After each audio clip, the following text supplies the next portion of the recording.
Comenzamos la última clase, que es la clase número 5 del curso de Tecnología 001. Y como vimos la última clase, en la parte de cocción de mostos, terminamos con el concepto de IBUS, ¿no? Que algunos dicen que es un concepto antiguo, pero bueno, se sigue usando. O sea, es la unidad más conocida de amargor de la cerveza, no del lúpulo, ¿no? Para el lúpulo tenemos el porcentaje de alfácidos que nos da un indicativo de qué cantidad de amargor tenemos. ¿Está bien? Entonces, perdón, qué cantidad de compuestos amargos tiene esa materia prima. Lo que sí, también comentamos la clase pasada, es que el amargor de la cerveza, una misma cantidad de materia prima de lúpulo, no lo va a dar el lúpulo en sí, sino la cantidad de tiempo que lo vamos a tener a alta temperatura, ¿no? Entonces, en este caso, el rendimiento va a depender tanto de la cantidad de alfácidos que tiene el lúpulo, como del tiempo que lo vamos a poner en etapa de ebullición. Ahí me voy a corregir, no es etapa de ebullición, sino que es alta temperatura, o sea, 100 grados. ¿Y esto por qué lo marco? Porque podemos estar en una zona donde la temperatura de ebullición no sea 100 grados, y ahí tenemos que hacer algo, ¿está bien? Porque no vamos a tener el amargor que necesitamos, o no va a reaccionar el lúpulo para darnos compuestos amargos.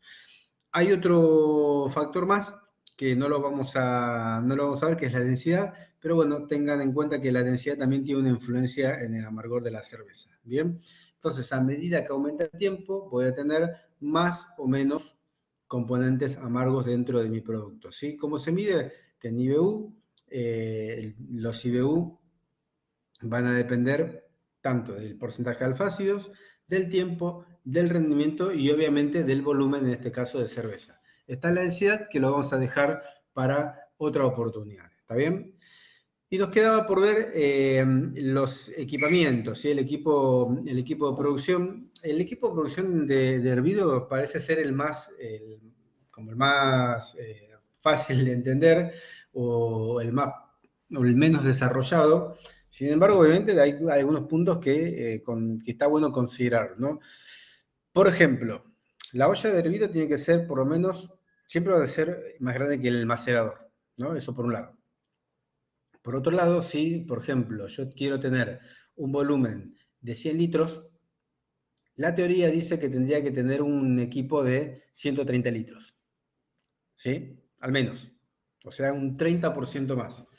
Si no quiero tener tanto espacio de ocio, bueno, no me voy a bajar de los 120 litros.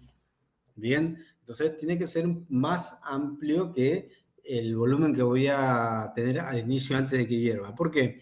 Porque tengamos en cuenta que cuando esto empieza a hervir, levanta espuma, y si yo no tengo un espacio para que esa espuma se pueda contener, empieza a rebalsar, y no solamente es que voy a perder cerveza, sino que también voy a perder seguramente algo de lúpulo. Bien, el termómetro en un equipo chico carece de sentido. ¿Por qué? Porque en un equipo chico no tengo tanta variación de temperatura, ¿sí? Cuando los equipos son grandes, a veces el termómetro sí me va a dar algún indicativo, ¿sí? Me va a dar un indicio de algo. Y algunos, cuando tienen equipos muy grandes, lo que hacen es poner, digamos, el termómetro no justo en el medio, sino poder tener un 25% más abajo, más que nada por los volúmenes, ¿sí? Por el volumen digamos, que pueda llegar a tener, por un lado, y otra por la cuestión del diseño. Bien, ¿se le puede poner un medidor de nivel? Sí, se puede poner un medidor de nivel. Si yo conozco el diámetro de la olla, puedo escalar, dependiendo de la altura a la cual está el mosto, puedo ya saber qué cantidad de qué cantidad de mosto tengo en el hervidor. Por ejemplo, no sé, mi olla es de 30 centímetros de alto, bueno, ya sé que cada centímetro por ahí son 1 litro, entonces ahí ya puedo determinar con el nivelador, ¿no? Con el caño que es de nivel, bueno, puedo saber qué cantidad de volumen tengo al principio y qué cantidad de volumen tengo al final, ¿sí? Entonces la verdad que si no, no es, digamos, condición necesaria, porque por ahí puedo medir el volumen con una regla por adentro, pero bueno, si tenemos el mejor material como para poder hacerlo, o si conseguimos un equipo que ya lo tiene hecho y está bien hecho, entonces es una herramienta más. ¿Está bien? La válvula obviamente va a estar debajo, ¿sí? Va a estar abajo del fondo, digamos, no va a estar en la base. A ver, hay equipos que lo tienen en la base en un costado, ¿sí? Y otros que lo tienen soldado o acoplado en lo que sería el cilindro. De las dos formas está bien. Lo importante acá es que tenemos que tener en cuenta o cuidar de que no salgan los turbios que se hayan formado en la olla de hervido, ¿bien? Un equipo de mayor volumen, fíjense que el termómetro no lo tienen por debajo, digo en el medio, lo tienen más entre la mitad, digamos, estaría entre la mitad y la mitad, o sea, un 25% de la olla de hervido total, ¿bien? Y acá también tiene un nivelador. Acá hay una tapa, bueno, la tapa, todas las ollas van a tener que tener tapa, pero acuérdense que la tapa no va a estar cuando esté hirviendo, ¿sí? La olla de hervido tiene que estar destapada. Sí, tiene que estar destapada, ¿para qué? Para que se puedan evaporar todos los componentes indeseables de la cerveza, ¿bien? Bueno, entonces, mucho para hablar del equipo de hervido, así como tal, como para una elaboración sencilla, una elaboración baja, una básica, no tiene, ¿sí? No tenemos muchas cosas para poder comentar. ¿Se le puede dar valores agregados? Sí, por ejemplo, como lo voy a mostrar acá, en este caso, fíjense que hay como un cañito acá. ¿Está bien? Hay un caño que apunta hacia la pared. Esto, para tener este caño, tendríamos que tener también una bomba, ¿sí? Aparte de tener una bomba, tendríamos que tener una bomba que esté conectada a la salida del mosto, que está hirviendo, o que ya hirvió, también con un caño de una condición similar, como que esté pegada a la pared de la olla. ¿Para qué? Para que absorba en una dirección, en la misma dirección con la cual ingresaría por la parte superior como se ve acá. ¿Para qué sirve eso? Para que, bueno, con una bombita salga y vuelva a entrar el volumen del mosto y genere como un remolino. Ahora, ¿para qué sirve ese remolino? Bueno, ese remolino, primero que ese remolino se llama Whirlpool, ¿bien? Y si yo no tengo una bomba y no tengo este ingreso y no tengo la salida, digamos, en forma también tangencial, como se le llama al cilindro, lo puedo hacer con un cucharón, con el sumo cuidado de no quemarme, ¿sí? De no lastimarme. ¿Para qué sirve el Whirlpool? Bueno, si nosotros, por ejemplo, nos acordamos lo que hacemos cuando nos hacemos un té, y alguno por ahí se pasa de azúcar, cuando agita con la cuchara la taza, y si se pasaron de azúcar, van a ver que hay muchos granos de azúcar al hacer el remolino quedan como en un cono en el medio, ¿no? Bueno, eso es lo que se busca hacer cuando se hace cerveza. ¿Por qué? Porque tengamos en cuenta que al haber hervido tanto tiempo la cerveza, ¿no? El mosto, primero que tengo residuos de lúpulo importantes, y por otro lado, lo que tengo son algunos, llamémoslos flóculos o coágulos vamos a llamarlos flóculos de proteínas, ¿sí? Porque las proteínas empiezan a precipitarse, se juntan entre sí y empiezan a generar una turbidez. Esa turbidez con el tiempo va a sedimentar y aparte de sedimentar, al hacer remolino lo que voy a ayudar es que se concentre justamente en el centro de la base de mi olla. ¿Para qué voy a hacer eso? Bueno, para concentrarlo, agruparlo ahí y cuando toque el momento de sacar el mosto para llevarlo al fermentador, no se escape ni se vaya nada de este desperdicio que se llama el trup caliente. ¿Está bien? Entonces estoy de alguna forma limpiando mi mosto. ¿Qué pasa con esta remoción del trup caliente, con este sólido que queda medio verde amarillento en la olla? Bueno, la realidad es que tengo que evitar que salga, primero porque tengo que cuidar mi equipo de frío. Ahora vamos a hablar después del equipo de frío cuando terminemos esta parte. Segundo, que si queda mucho este turbio del hervido y se va al fermentador, obviamente ya a una baja temperatura, hay un riesgo de que también enmascare la levadura no pueda fermentar como tal. ¿Está bien? Puede generar problemas en la filtración posterior a la cerveza y obviamente que esté mucho tiempo en contacto con la cerveza que está fermentando, se empiezan a liberar los componentes que estarían en el pellet. ¿Está bien? Entonces empieza a tener otro tipo de sabor, un sabor un poco más astringente, cambia la calidad de mi producto. Por eso todo lo que es el turbio que se formó en el hervido tiene que quedar en el hervido. ¿Está bien?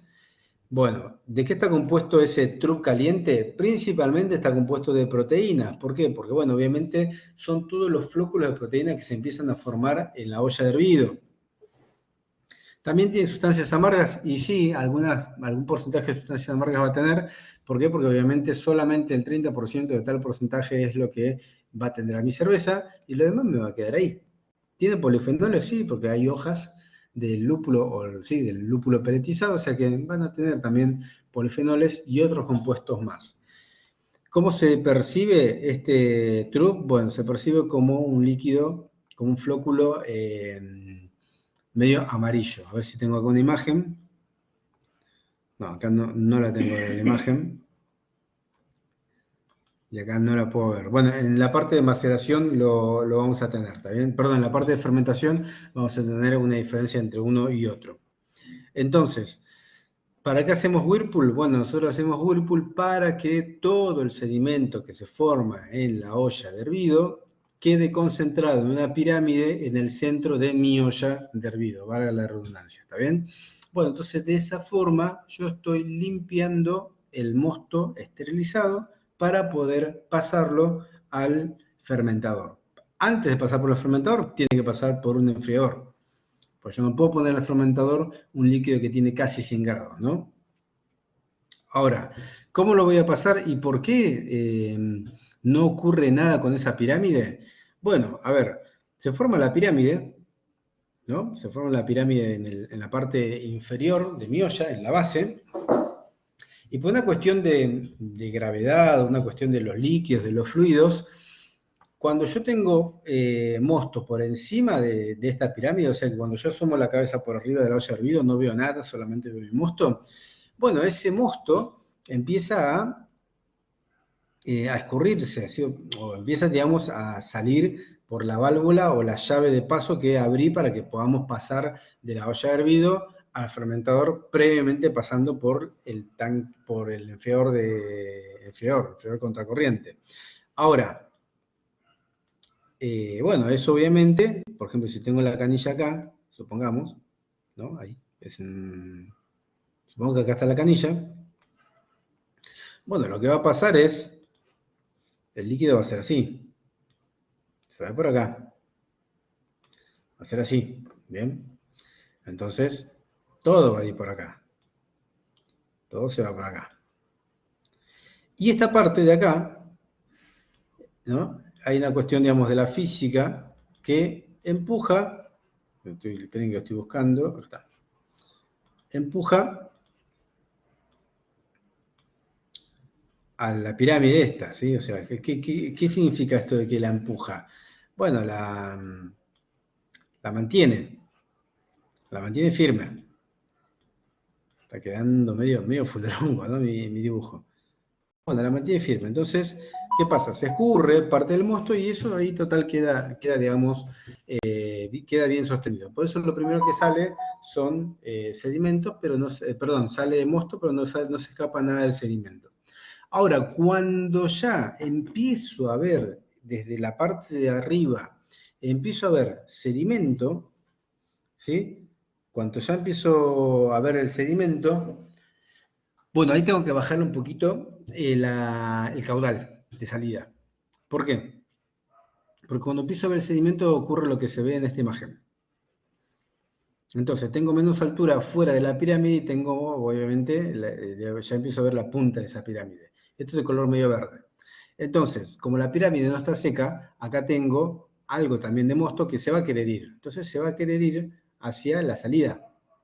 Y al querer irse hacia la salida, va a arrastrar todos los sedimentos. Entonces, al arrastrar los sedimentos, corremos el riesgo de que se me vaya el intercambiador de calor, ¿no? Mi serpentín, y después se me vaya el fermentador. Entonces, bajándole un poquito el caudal, lo que le voy a dar permiso es a que primero se escurra, ahí sí es la palabra escurrir, se escurra del truco, se vaya hacia afuera de esta pirámide y después lentamente digamos, lo llevamos al fermentador. ¿Está bien?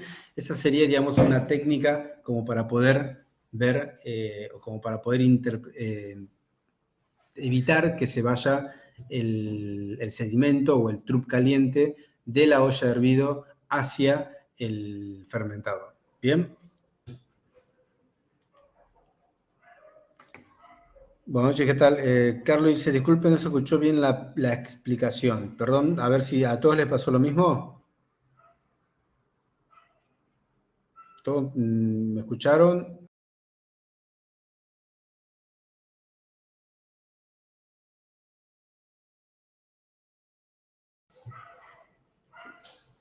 Ok, bueno, acá me comentan, ¿saben una cosa? Yo no es de mala voluntad, pero si todos me escucharon bien, o sea, si hay algunos que, digamos, un porcentaje me escuchó bien, significa que por ahí algunos tienen baja señal, entonces no lo pudieron escuchar, ¿está bien? A mí me pasa, si todos me dicen, mira, no, todos te escuchamos entrecortado, entonces lo repito.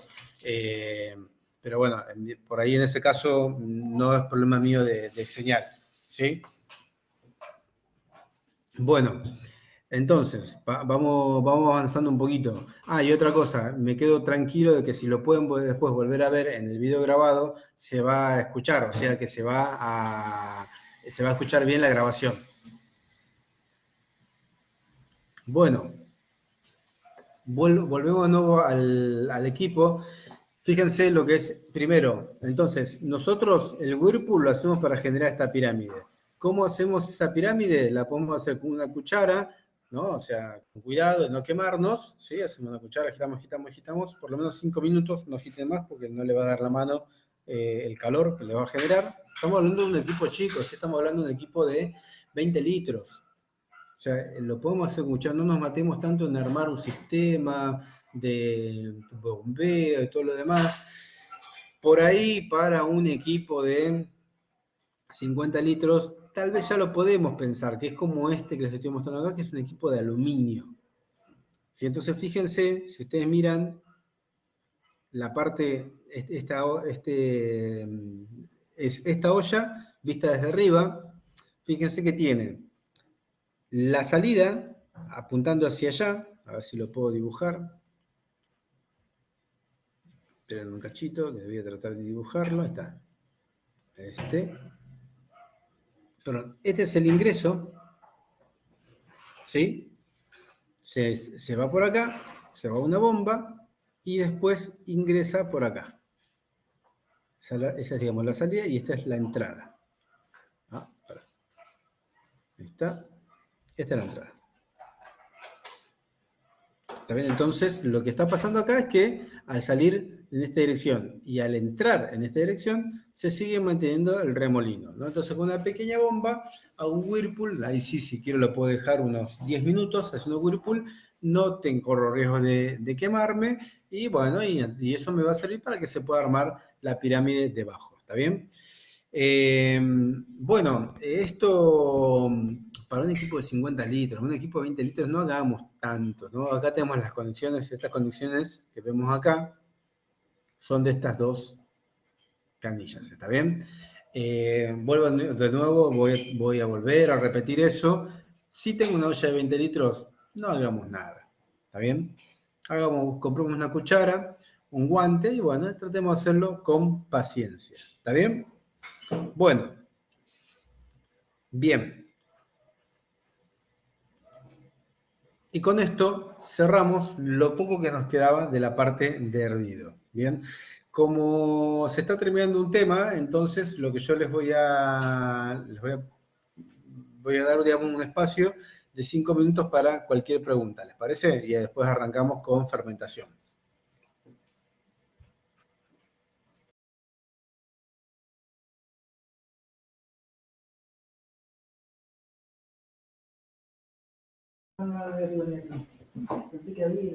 Facundo, te escucho, ¿eh? Si me quieres hacer una pregunta, si quieres hacer una pregunta, acá estoy hasta y media para responder.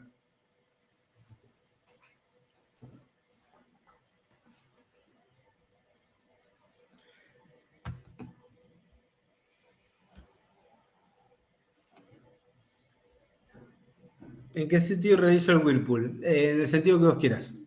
No hay un sentido, a ver, podemos irnos a algo muy, muy complicado como el tema de Coriolis y todos esos temas, pero eso más que nada para un embudo, ¿está bien? Hacerlo en el sentido que vos quieras. De hecho, no sé si Coriolis en una cosa sin gravedad tiene sentido, me parece que no.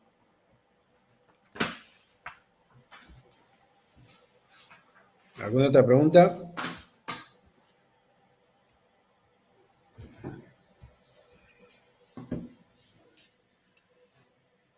Yo voy avanzando con la otra presentación, pero bueno, ustedes pueden hacerme la pregunta que quieran, ¿está bien?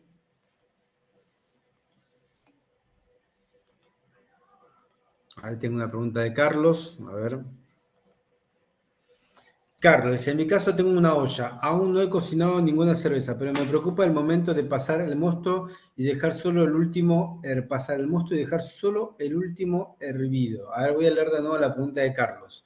Dice, en mi caso solo tengo una olla. Ah, sí. Aún no he cocinado ninguna cerveza, pero me preocupa el momento de pasar el mosto y dejar solo el último hervido. Creo que vos, Carlos, me habías comentado si podías hacer la cerveza en una sola olla, ¿no? O sea, que porque tienes una olla disponible, ¿no? Creo que era no sé si vos me habías planteado eso.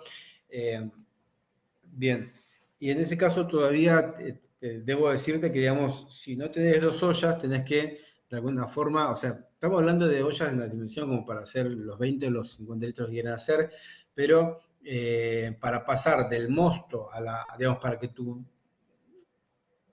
olla con la que hiciste el macerado se convierta en hervido, primero obviamente tenés que haber sacado todo el mosto y haber lavado, ¿no? Eso. Entonces tendrías que tener algunas ollas más chicas para poder sostener y acumular ese mosto hasta que laves la olla de macerado y la utilices como hervido.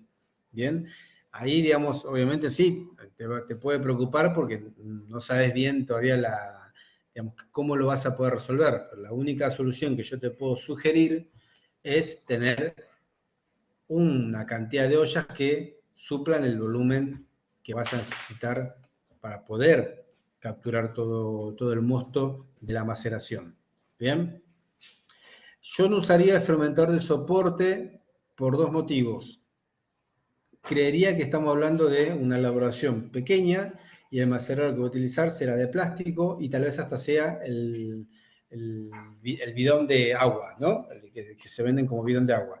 Y la verdad que la temperatura que tiene el macerador, ese bidón se va a empezar a hacer blando, se va a derretir. No se va a derretir, pero va a empezar a ablandarse. Entonces ahí no me animaría a usar el fermentador de soporte. Por eso tampoco dije de usar uno de esos tachos rígidos porque, bueno, hay temas, ¿no?, con el calor. ¿Utilizar un filtro de lúpulos ayuda a reducir los sólidos o es contraproducente para lograr el amargor buscado?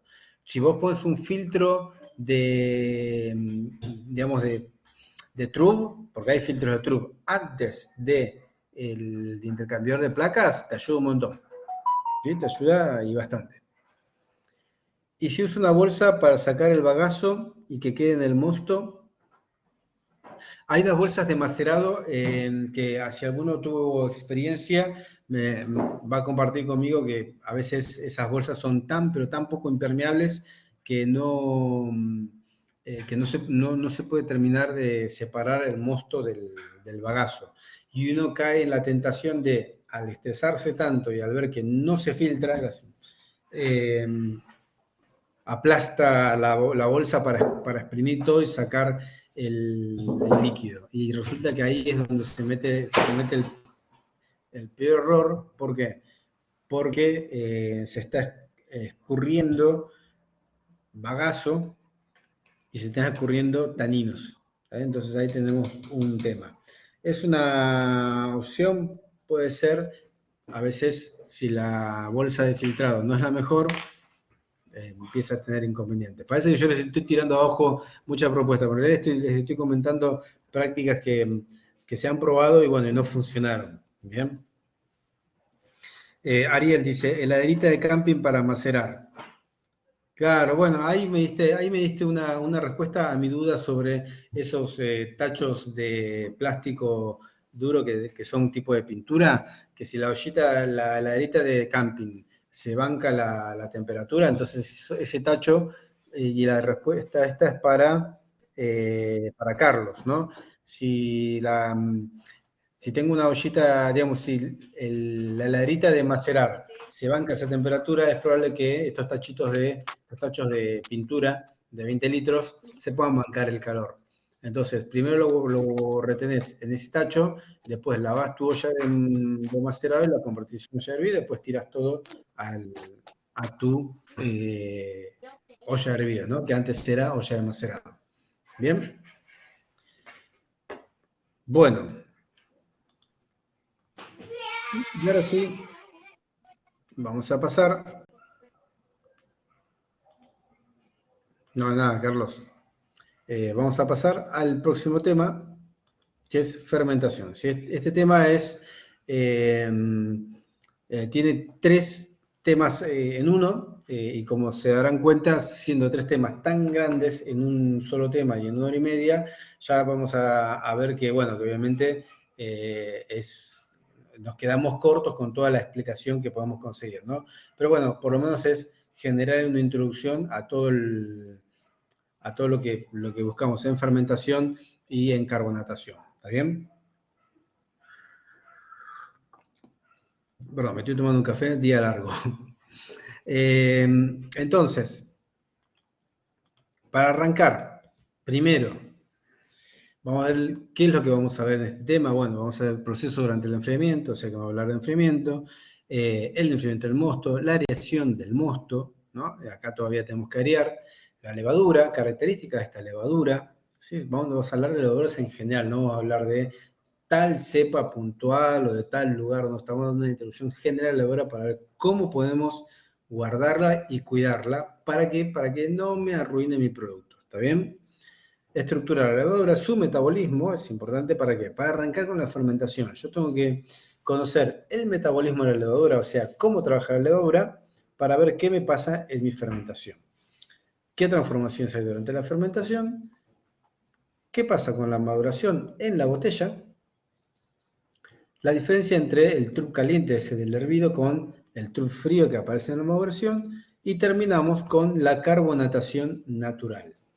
Nosotros en este curso vemos solo carbonatación natural, ¿sí? No vamos a entrar en el detalle de la carbonatación mal llamada artificial. ¿Bien? Bueno, entonces, vamos a arrancar con una pregunta, a ver, rápida, para los que hacen cerveza o los que van a empezar a hacer cerveza. Que enfrío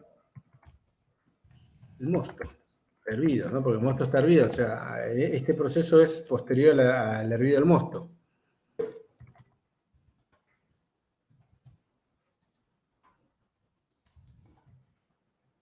Hielo.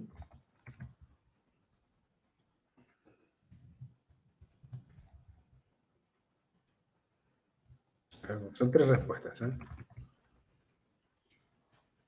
¿Con qué enfrío o con qué enfrío o con qué enfriaría o qué harían? ¿Con qué frío el mosto?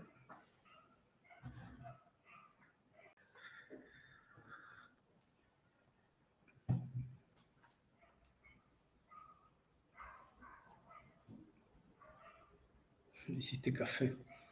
Hiciste café. ¿Eh?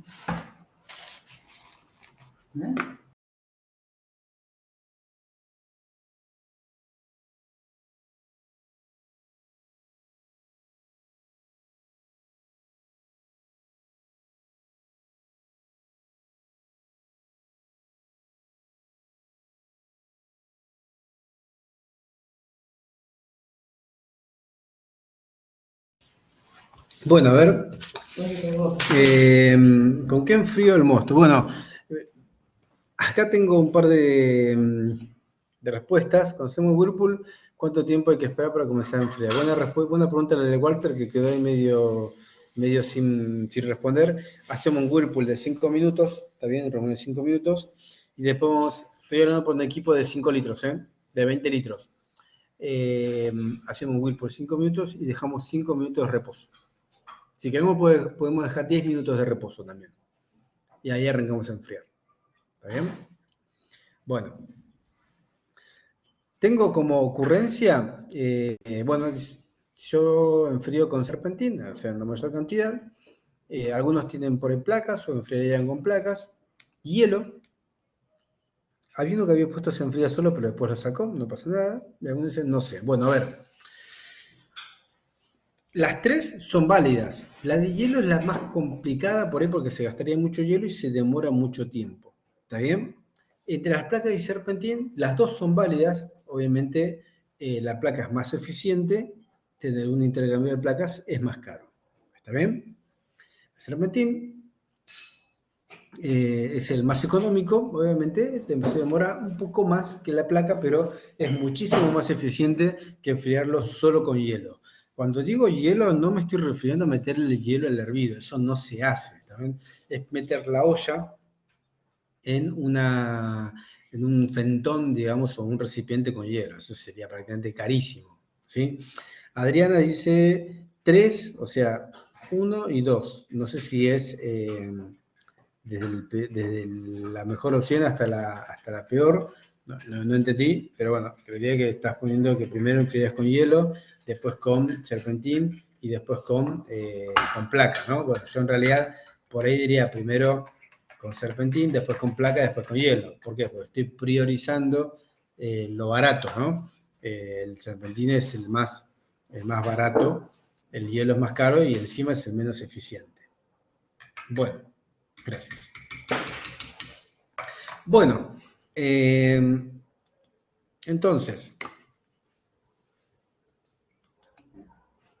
no, es que vi que enfrían agua a través de un serpentín con hielo.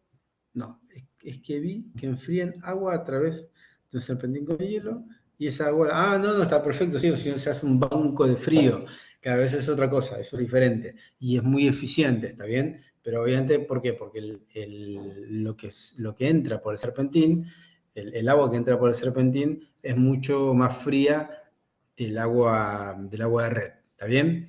Primero, ¿por qué voy a enfriar? Bueno, yo necesito enfriar por varios motivos. Primero, que no puedo agregar la levadura eh, con la temperatura de hervido, porque toda la levadura se muere, no hay bicho que pueda vivir, porque justamente es una temperatura de esterilización, ¿está bien? Entonces tengo que bajar la temperatura. ¿A qué temperatura tengo que bajar? Por lo menos, mínimo, lo tengo que bajar, tiene que estar por debajo de 22 grados, ¿está bien?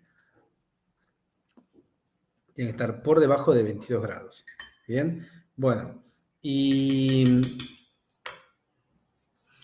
y la forma obviamente más económica puede ser el serpentín. Ahora, también tengo que enfriar, ¿por qué? Porque lo que voy a hacer después es, le voy a agregar oxígeno. Y el oxígeno no se lo debería agregar con el mosto caliente, primero porque es ineficiente y segundo porque me oxida el mosto. ¿Está bien? Entonces, ese es otro punto. ¿Sí?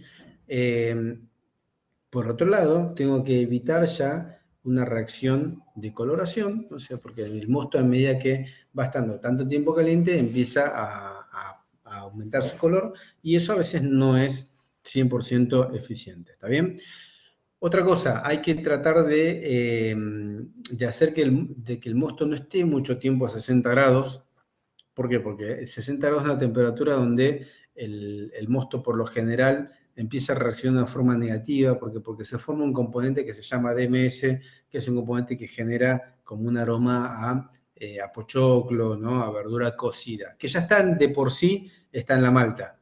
Y uno se encarga de sacarlo en la medida de lo posible, hirviendo y dejando la olla destapada. Pero algunos precursores, que son como componentes que dan inicio a ese componente, siguen estando la olla hervido y por lo general reaccionan a 60 grados. Entonces hay que evitar eso. El enfriamiento tiene que ser lo más rápido posible.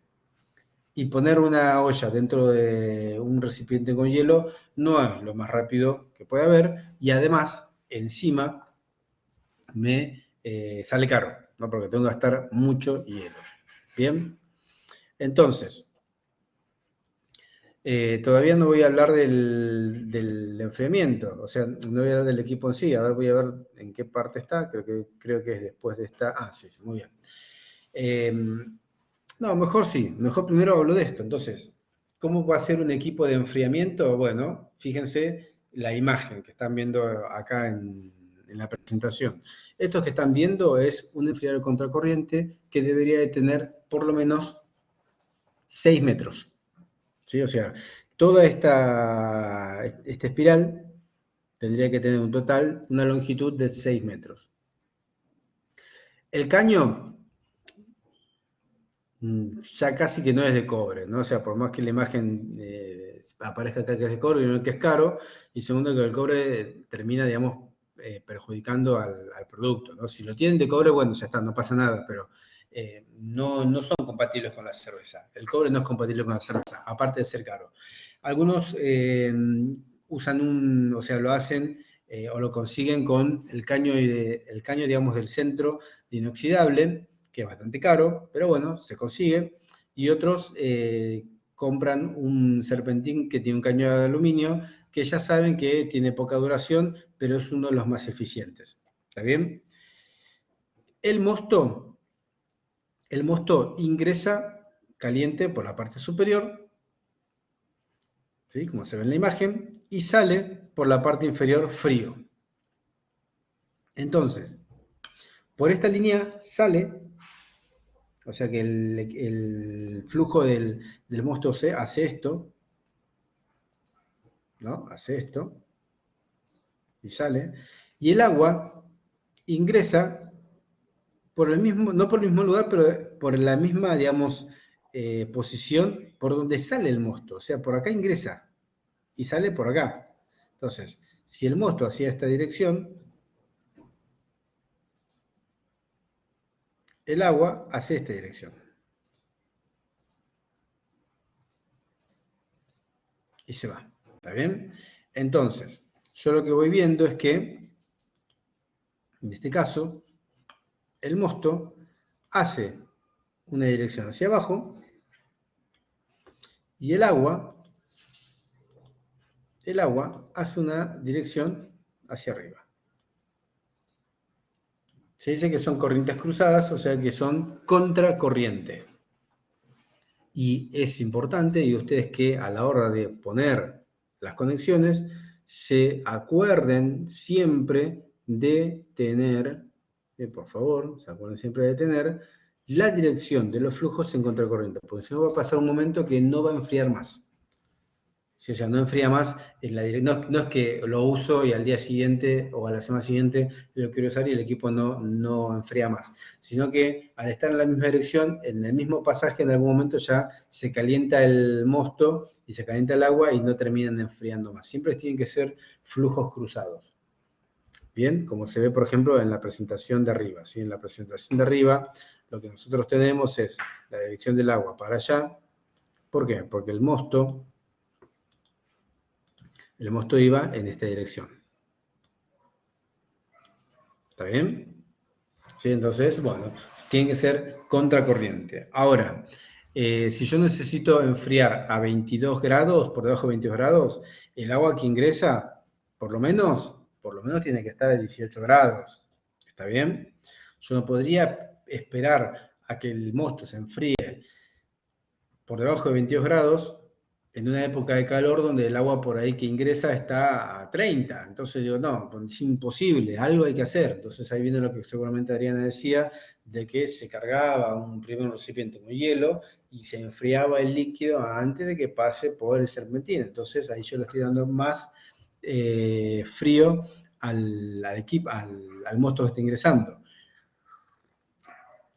Esto es una de las cosas que uno de los equipos que al principio muchos se sorprenden porque dicen, ¿cómo puede ser que el equipo, el mosto entre a 100 grados y salga en fracciones de segundo a una temperatura de 22? Y bueno, eso es parte, ¿no? de lo que es termodinámica, calorimetría, transferencia de calor, etc. Y sí, pasa así. En cuestiones de segundos, no llega al minuto y pasa de 100 grados a 22 grados. ¿No? Eso parece algo increíble, pero bueno, sucede y bueno, sucede de esa forma. ¿Está bien? ¿Para qué voy a enfriar? Bueno, voy a enfriar para después darle la oportunidad de meterle la levadura y también de oxigenarlo. ¿Cómo voy a oxigenar? Estoy hablando de una elaboración chica de 20 litros, ¿no? Entonces, lo que puedo usar es un aerador de pecera.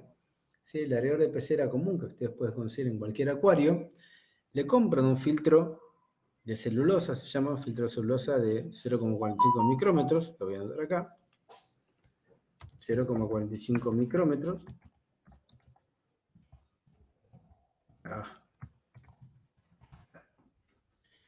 Se llama filtro de celulosa 0,45 micrómetros, que ustedes lo pueden pedir en el local, ¿no? O en la tienda donde venden insumos para hacer cerveza. Si les dicen, ¿me das un filtro de celulosa a 0,45 micrómetros o filtro de aire? Entonces, ¿qué es lo que hacen? Bueno, el aireador, ¿no? O sea, toma aire de algún lugar, como el aire está lleno de bacterias, de partículas, entonces pasa el aire por el filtro y el aire que ingresa, técnicamente, está esterilizado.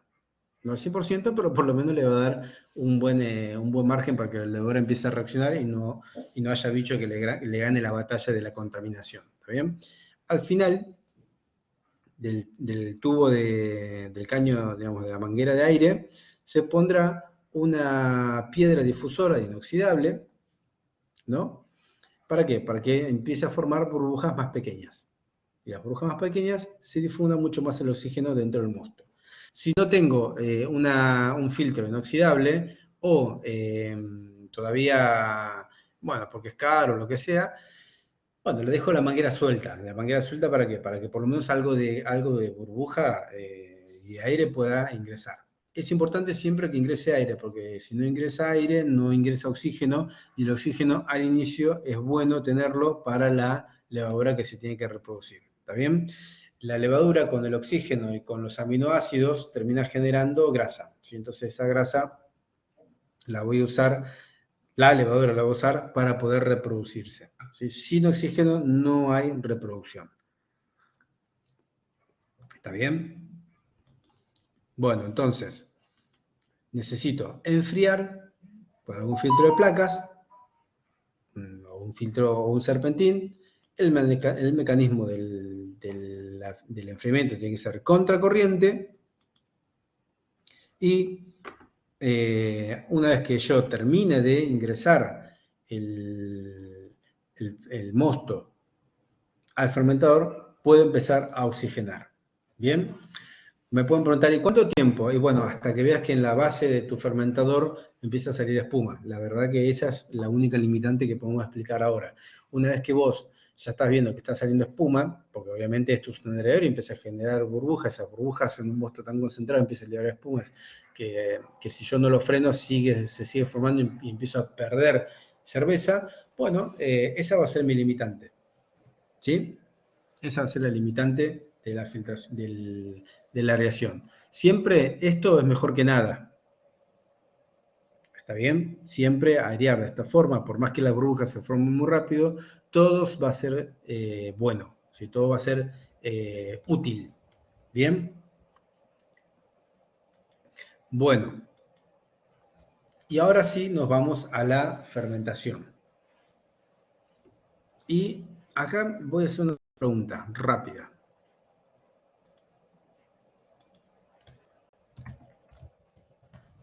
La levadura, hongo, bacteria, vegetal.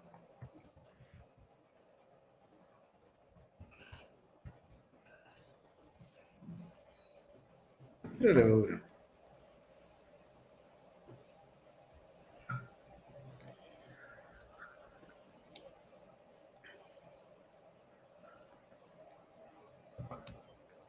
¿Qué es la levadura?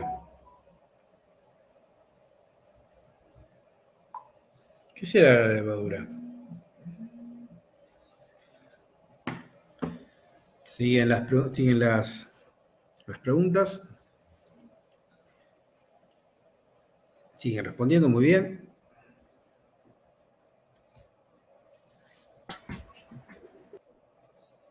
Bueno, quedó ahí parado, ¿no? O sea, quedó ahí los 4 escalones de salida. Bueno, hay una. Justo hubo una. eh, Hubo uno, digamos, que desempató. Bueno, ahora no, ahora ya está desempatado. Bueno, la levadura es efectivamente es un hongo, ¿está bien? Es un hongo, ¿sí? O sea, no es una bacteria, ¿sí? Las bacterias también que puede haber en la cerveza, que por lo general son contaminantes, salvo las cervezas ácidas, etc. Pero después, lo que se estudian contaminantes son todas bacterias. Hay también algunos hongos que contaminan, pero la levadura es un hongo que se llama unicelular, o sea, son varios hongos que se manejan por sí solos individuales que se llaman células, ¿está bien? Entonces, para no ir mucho en detalle, entonces la levadura es un hongo unicelular, se llama Saccharomyces cerevisiae, sácaro de azúcar y myces de hongo, ¿está bien? Cerevisiae, bueno, de cerveza. La levadura de cerveza se usa para un montón de alimentos, ¿no? O sea, no solamente para hacer cerveza, sino que también para hacer pan. La misma levadura con la que se hace el pan es la misma levadura con la que hago cerveza. Lo que pasa que la levadura con la que hago la cerveza, que son todas de la misma familia, ¿no? O sea, sí, de la misma familia, estaba por decir raza o como queramos llamarlo, son distintas cepas, o sea, tienen características diferentes, van a generar aromas diferentes. ¿Por qué? Porque la levadura cervecera con la que se hace el pan, a mí lo que me importa para hacer el pan es que genere dióxido de carbono y bueno, y el alcohol que libera, porque cuando yo estoy haciendo el pan tengo alcohol, ¿está bien? Lo que pasa es que con el horno se volatiliza el alcohol. Entonces, lo importante acá es que genere una buena cantidad de burbujas para que el pan quede esponjoso. Es lo único que me importa. Bien, en cambio para la levadura cervecera, aparte de generar dióxido de carbono y generar alcohol, también tengo que prestar atención a los aromas que pueda generar cierto tipo de levadura. ¿Está bien? Tiene una influencia en el sabor y en el carácter de la cerveza, con lo cual para cada estilo hay una tendencia cierta a levadura a utilizar. Bien, en cambio cuando estoy hablando de levadura cervecera común y corriente, digamos de la elaboración de pan, puede ser cualquiera, total lo importante es que se genere dióxido de carbono y alcohol, nada más. ¿Está bien? Entonces, ¿qué tipo de levaduras tengo? Bueno, tengo dos tipos de levadura. Tengo la levadura que se llama levadura de fermentación alta y otras que se llaman levadura de fermentación baja. La levadura de fermentación alta se le dice de fermentación alta por una razón. Que estas levaduras, si bien son individuales, son un poco más amigas, ¿está bien? O sea, lo que quiero decir es que se juntan entre ellas, ¿no? Y el dióxido de carbono que van formando se queda como medio, a veces entre medio de estas levaduras. Entonces las levanta y quedan medio en la superficie. Entonces se dice que son levaduras de alta, ¿por qué? Porque terminan fermentando en la parte superior de mi fermentador. Después se homogeniza eso, ¿no? Pero bueno, es como que tienden a ascender, liberar el dióxido de carbono y bajar.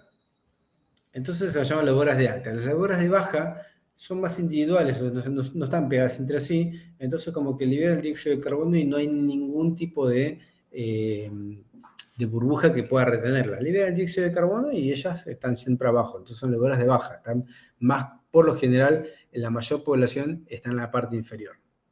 Casualmente y por suerte, las levaduras de alta son levaduras que fermentan a altas temperaturas. Cuando hablo de altas temperaturas no hablo de 40 grados, hablo de temperaturas entre 18 y 22. ¿Está bien? Y las levaduras de baja son levaduras que fermentan a bajas temperaturas, o sea, entre 9 y 12 grados. ¿Sí? Algunos dicen 7, pero entre 9 y 12 grados. ¿De dónde nace una y de dónde nace otra? Bueno, al principio obviamente muchas de las levaduras serán de alta, ¿sí? Las ale, que se llaman las ale, la levadura tipo ale. Y después aparecen las lager, ¿no? Con la tendencia esta de tener, un cachito más arriba. Vale, ahí más. Lager. ¿Por qué? Antes teníamos cervezas tipo ale, muchas cervezas tipo ale, pero después cuando aparece toda la industria de la cristalería, del cristal, uno empieza a ver lo que estaba tomando y empieza a empezar a segmentar y a seleccionar la cerveza dependiendo, ¿no? Del brillo que tenga, de la no turbidez, etc. Y en ese caso, bueno, se empezaron a buscar tecnologías o técnicas para poder tener el mayor brillo en las cervezas, o el menos turbio en la cerveza. Y una de esas opciones era ya arrancar desde la fermentación obteniendo una cerveza más limpia entre comillas, ¿no? Entonces se empezó a fermentar en los sótanos donde era más fresca la temperatura, mucho más fresca, muy fría, donde la levadura de ale no podía aguantarse ese frío haciendo, digamos, generando una cerveza. Entonces se encontró por suerte una levadura que podía aguantar el frío, obviamente tardaba mucho más en fermentar, pero se bancaba el frío, obtenías la cerveza y a su vez tenías un producto más limpio, ¿ok?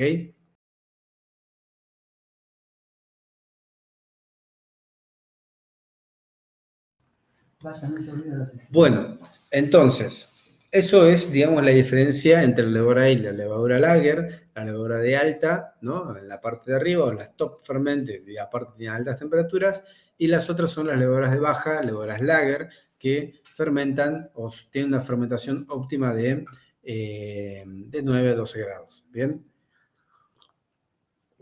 Ahora, una cosita para comentar. Las levaduras de baja, o sea, las levaduras lager, vamos a hacer una cosita, a ver. Vamos a hacer un sondeo de nuevo. Que el sondeo me quedó medio parado ahí.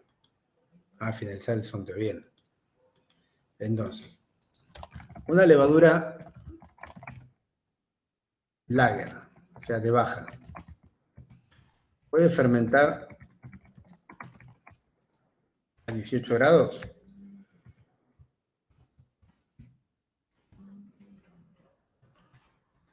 Una levadura lager, o sea, de baja, ¿puede fermentar a 18 grados?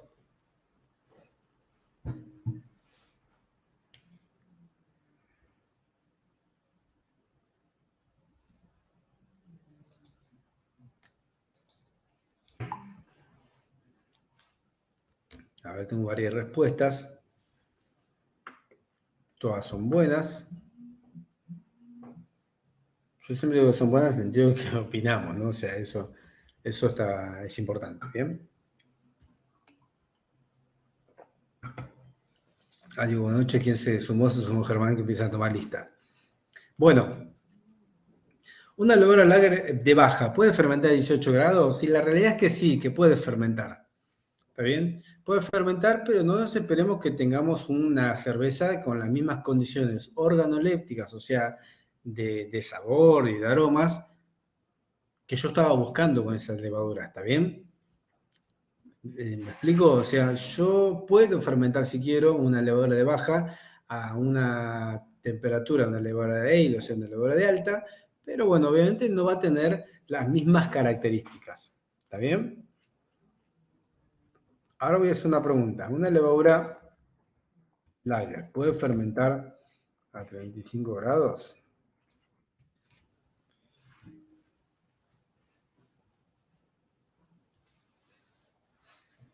A ver qué me dicen. Me faltó uno. Bueno, Ariel pone no sé. Bueno, ahí faltaría el no sé, sí, el no sé de siempre.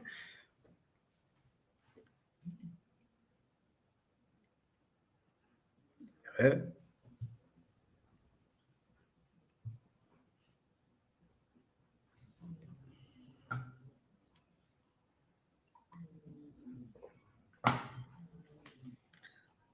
Voy a contar hasta 5. 1, 2, 3, 4, 5. Y tenemos esa respuesta, ¿no? La mayoría ha dicho que no puede fermentar a 35 grados. Y la respuesta correcta es sí, puede fermentar a 35 grados. Una levadura puede fermentar a 35 grados. No hay nada que le impida. Lo que sí no esperamos obtener, no esperamos que el resultado final sea una cerveza. ¿Está bien? Porque las temperaturas que yo les mandé, de 9 a 12 grados o de 18 a 22, son temperaturas óptimas de fermentación del producto. ¿Está bien? Son las temperaturas óptimas de fermentación para obtener una cerveza. Pero la temperatura óptima de la levadura como organismo que quiere pasarla lo mejor posible son temperaturas altas, 35 grados, 37. ¿No? ¿Por qué para hacer un pan, por ejemplo, tengo que mezclar la levadura y la harina con un poco de agua tibia, ¿no? Para que se pueda reaccionar y pueda tener un poco mejor de estabilidad. ¿Está bien? Entonces, las levaduras sí pueden fermentar a altas temperaturas. Bien, bueno, la levadura va a tener en el fermentador o en el proceso de elaboración de cerveza dos momentos en su vida.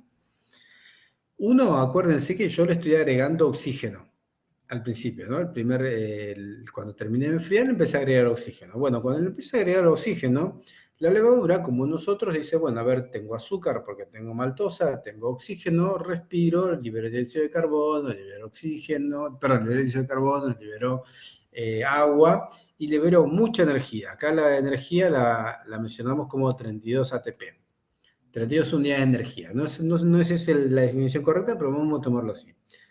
Entonces la levadura que hace, dice, bueno, tengo comida, tengo azúcar, tengo oxígeno, respiro, soy feliz, exhalo dióxido de carbono, el dióxido de carbono se lo lleva un airlock, lo agoto por el airlock, y aparte tengo mucha energía, genero calor, a nadie le interesa que yo genere calor, y bueno, yo me sigo reproduciendo, me gusta la energía, me gusta el calor, somos todos felices.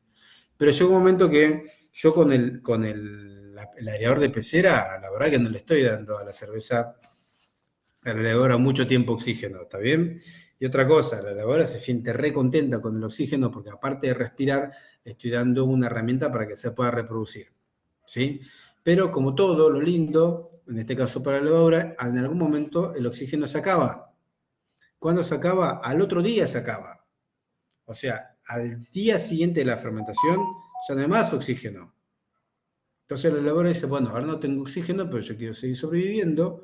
Entonces aparece el mecanismo de cómo se las arregla la levadura para sobrevivir en un ambiente sin oxígeno. Bueno, ¿cómo se las arregla? Dice, bueno, la verdad, yo para poder romper la glucosa en dióxido de carbono y agua, la verdad que yo tendría que por lo menos tener un poco de, no sé, tendría que tener una herramienta más para poder sobrevivir, ¿no? No tengo oxígeno, algo tengo que hacer. Bueno, ¿qué es lo que hago? Bueno, voy a partir esa glucosa en algo que me dé algo de energía. Y bueno, ¿cuánto me da energía? Y en vez de darme 32 de energía, me da 2. Y porque no tengo la fuerza para poder romper esto. Pero algo voy a obtener. Obtengo algo de energía, algo de dióxido de carbono, y no lo rompí tanto a esto y se convirtió en alcohol. Entonces ahí ya no tengo el mecanismo de la fermentación, perdón, de la respiración, sino que tengo el mecanismo de la fermentación. La fermentación ocurre cuando ya la levadura no tiene oxígeno y se las rebusca de alguna forma para poder sobrevivir. ¿Está bien? La única forma que tiene para poder sobrevivir es generando automáticamente algo que termina siendo un veneno para la levadura, que es el alcohol. Pero bueno, por lo menos algo vive hasta que ese veneno la termine de consumir. Por suerte no le pasa. ¿Sí? O sea, la sacamos antes. Conclusión, entonces la verdad que la levadura no dice, bueno, yo nací para fermentar. La levadura nació para vivir.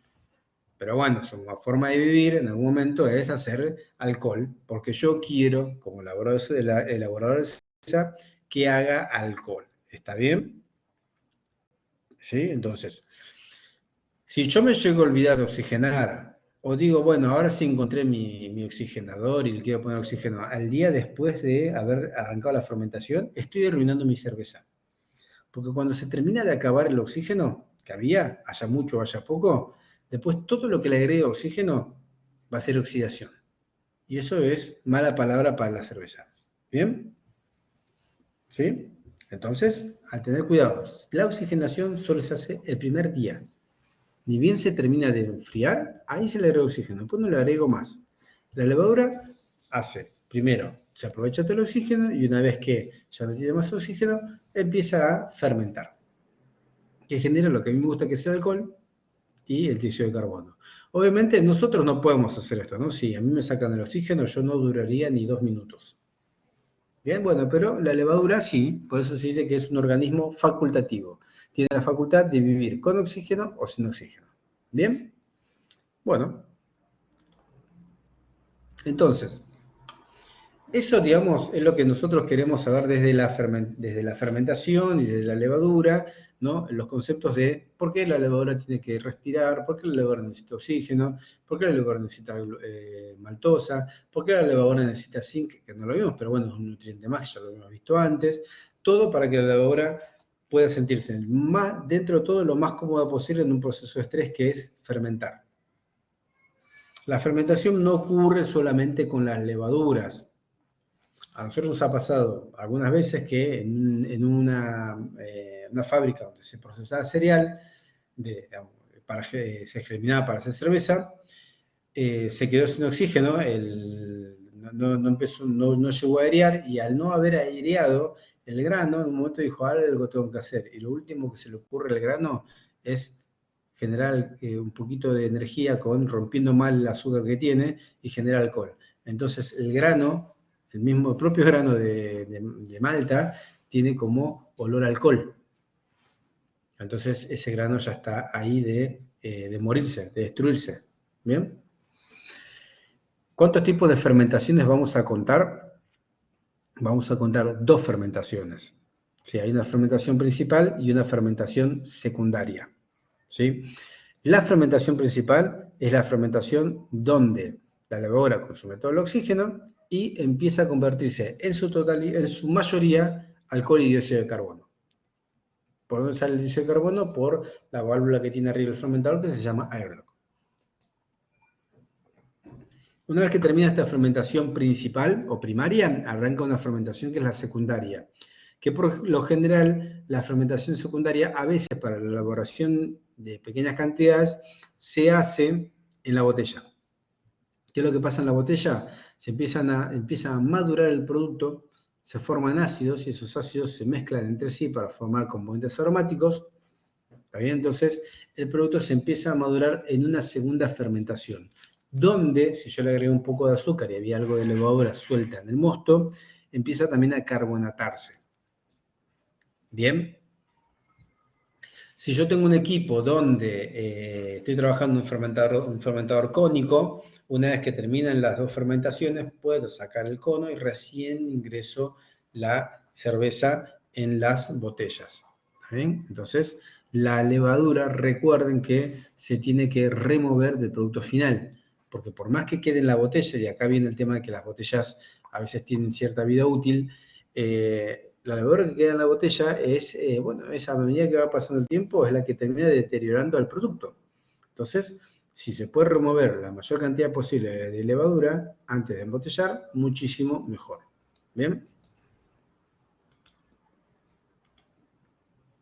Entonces, fíjense una cosa, dentro de las curvas de fermentación, ¿sí? Dentro de las curvas de fermentación, a medida que pasa el tiempo, yo voy a tener una disminución de la densidad y voy a tener un aumento de la graduación alcohólica.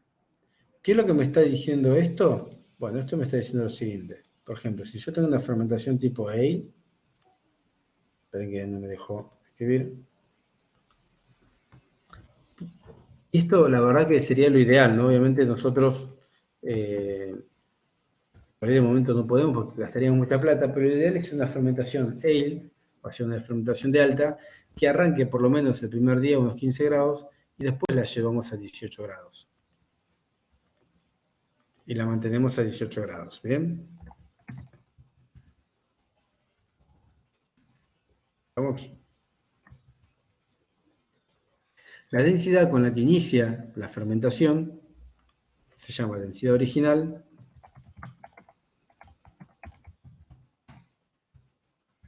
Se conoce por OG, Original Gravity, ¿no? Entonces eso sería OG. Y cuando termina la fermentación, tengo lo que se llama la densidad final, o FG. ¿Está bien? Esta sería la FG. Final Gravity. ¿Está bien? Bueno, entonces, todo esto A ver si tengo... Ahí está. Todo esto era el azúcar que tenía disponible, ¿está bien? A medida que pasaron los días, el azúcar se fue consumiendo. Ojo, la idea no era tener eso. El azúcar se fue consumiendo. Voy a poner acá. Ahí está. No sé qué le pasa que no me deja... Ahí está. No. Ah, perdón, este era. Ahí está. Se va consumiendo. Hasta que no se mueve más. Hasta que no se mueve más. Entonces, en ese caso, cuando no se mueve más la densidad, se termina la fermentación. Entonces, yo por ejemplo tengo una densidad inicial, no sé, de 1045, y el primer día acá tuve, por ejemplo, supongamos que arranqué con, supongamos que arrancó con 1050, vamos a ver supuestos, ¿está bien? Supongamos que arrancó con 1050 de densidad. Después al día siguiente, o a los 3 días, o a los 2 días, ya arranqué con una densidad de 1000, vamos a ponerle 35, ¿está bien? Bueno, entonces bajó, bueno, obviamente hay que seguir bajando. Después de 3 días, ya tengo una densidad de 1020. Y ya después el quinto día tengo una densidad de, supongamos, de 1018. Sumamos el cuarto día. Y al quinto día lo mido de nuevo.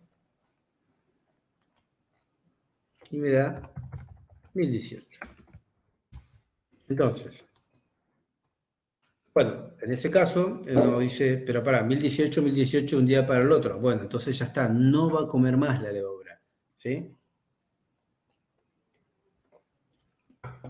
La levadura ya no puede consumir eh, más alimento, se termina la fermentación. No hay más comida para la levadura, se terminó. ¿Está bien? Entonces, listo. Ahí pasamos al otro estadio. Entonces, con eso nos sacamos de la cabeza que la fermentación tiene que ser a rajatabla 7 días, 9 días, 10 días, ¿está bien? Para eso con el densímetro vamos a medir la densidad, y si tengo 2 días seguidos de la misma densidad, entonces ya puedo finalizar con la fermentación e irme eh, al otro proceso, ¿sí? a la etapa que le sigue. ¿Está bien?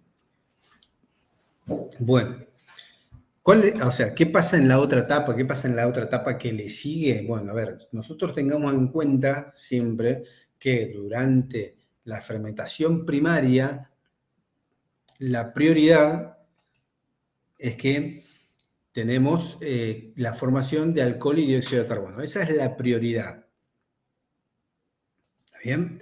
Pero no podemos evitar que dentro de esa prioridad, ¿sí? Dentro de esa prioridad, también, lamentablemente, se va a formar, aunque yo no quiera, se va a formar diacetilo, se va a formar aldehídos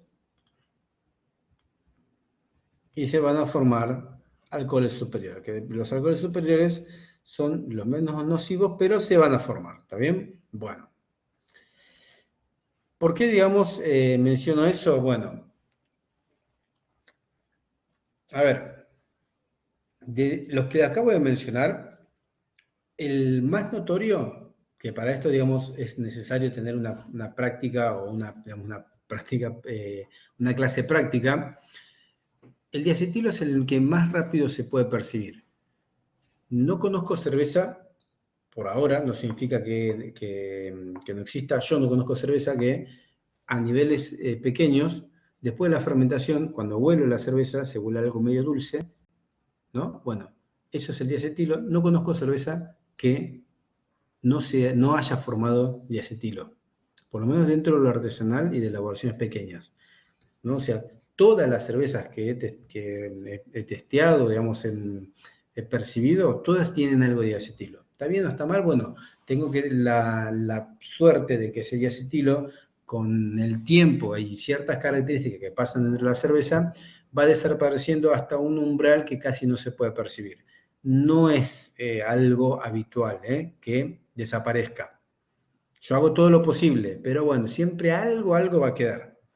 Aquel que no se encontró nunca con el diacetilo, que nunca lo percibió con el olfato, puede ser que no lo reconozca. Pero bueno, alguien que ya ha cocinado varias veces o tiene algo de experiencia o hizo una práctica sensorial, enseguida lo va a percibir. ¿Está bien?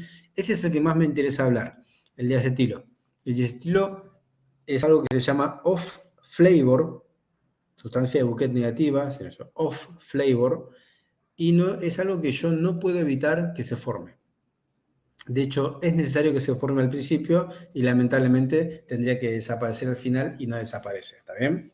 O sea, a ver, hay técnicas para desaparecer, pero bueno, dentro de lo artesanal a veces queda. ¿Sí? Si yo no lo puedo percibir o digamos, en el común denominador de todo lo que tomo en mi cerveza no la perciben, no me molestaría tanto, si no me va a influir ni me va a intoxicar. ¿Bien? Los alcoholes superiores son otros componentes que se van formando y los aldehídos, los compuestos de azufre, también son indicadores, ambos, principalmente el componente de azufre, de que algo le está pasando a esa levadura por quedarse sin comida. ¿Está bien? Estos son componentes de bouquet negativo que a medida que va madurando la cerveza, algunos se van reduciendo, que es lo que trata de indicar esta imagen. Se forman y luego desaparecen. Y después aparecen otros componentes de bouquet positivo que se forman en la fermentación, no alcanza y la maduración me da oportunidades que se sigan formando. Por ejemplo, los ésteres. Los ésteres son compuestos que dan aromas. ¿Está bien? Aromas frutales, entre otros. Entonces, es algo característico de la levadura, algo característico de cada cepa de levadura. Bien, hay un éster que lamentablemente es una contaminación, digamos, una segunda contaminación, que es el acetato de etilo. Cuando se avinagra la cerveza, hay alcohol, hay ácido acético, se mezclan y forman un éster que lamentablemente no es muy agradable, es medio tipo un aroma a esmalte. Y bueno, si es mucho lo que se percibe, lamentablemente tengo que tomar una decisión, o me la consumo o la tiro. La opción más válida es tirarla. Y bueno, y a futuro evitar eso, ¿no? O sea, evitar que se formen ésteres negativos. Pero, en líneas generales, los ésteres que forman la levadura, en su mayoría, son buenos, son positivos. Salvo este acetato de etilo que les comenté recién. ¿Está bien? Entonces, imagínense que la fermentación no es solamente la formación de dióxido de carbono y alcohol, sino que también forman diacetilo, alcoholes superiores, ésteres, aldehídos, compuestos de azufre. Y después conocer un poco de cada uno, me van a decir a mí cuáles son buenos y cuáles son off flavors. ¿Bien? Bueno, una vez que termina la fermentación, como les comenté recién, o sea, la fermentación termina cuando tengo dos densidades constantes. Y acá voy a hacer una pausa porque voy a leer unas preguntas que tengo como para ir cerrando también el tema de la fermentación. José dice, profesor, lamento mucho informarle que por razón de fuerza mayor no puede participar. Bueno, José, no pasa nada, está grabada. Quedé muy conforme e impresionado con lo aprendido, muy bien. Gracias, José. Después vamos a volver a leer lo que comentó, bueno, para hacer el cierre, ¿sí? De todas formas, veré la clase acuérdense que va a estar en YouTube. Se presentó Germán. Y Daniel Taborda comenta, maestro, dice, ¿qué pasa si me paso de la cantidad de levadura? Si te pasas de la cantidad de levadura, se va a consumir mucho más rápido la comida, así que ojo, ¿no? A controlar mucho la densidad. ¿Sí? Pasan otras cosas más que no son buenas, Daniel. Pero primero, si ya te pasaste de levadura, a controlar la densidad porque la fermentación se te va a finalizar mucho más rápido. Y ahí a sacarse de la cabeza nuevamente el tema de se fermenta en 7 días. Adrián dice, hay que ir midiendo la densidad todos los días de fermentación. En el caso de que pongas la levadura en las cantidades sugeridas en el paquete, o sea, entre 50 y 80 gramos cada 100 litros, ¿sí? En ese caso, Adriana, entonces yo te puedo indicar que luego del tercer día de fermentación puedas medir la densidad para ver cuándo termina. Después de varias veces que vas haciendo eso, ya te va a quedar en práctica que por ahí tu fermentación termina a los 6 días, por ejemplo. ¿Está bien? Pero bueno, no desde el día 1, ya del día 3, sí que desde el día 4, y después vas afinando.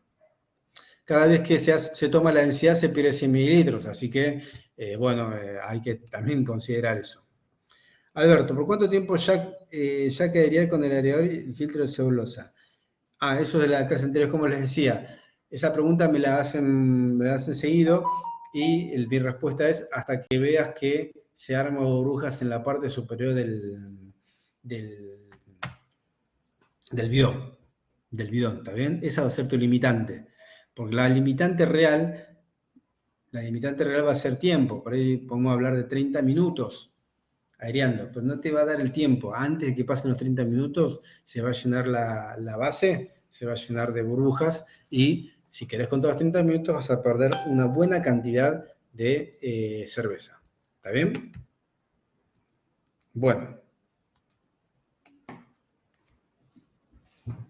Una vez que se termina la fermentación, tenemos dos opciones. La que se ve en la imagen de la derecha, que es un poquito fea, ¿no?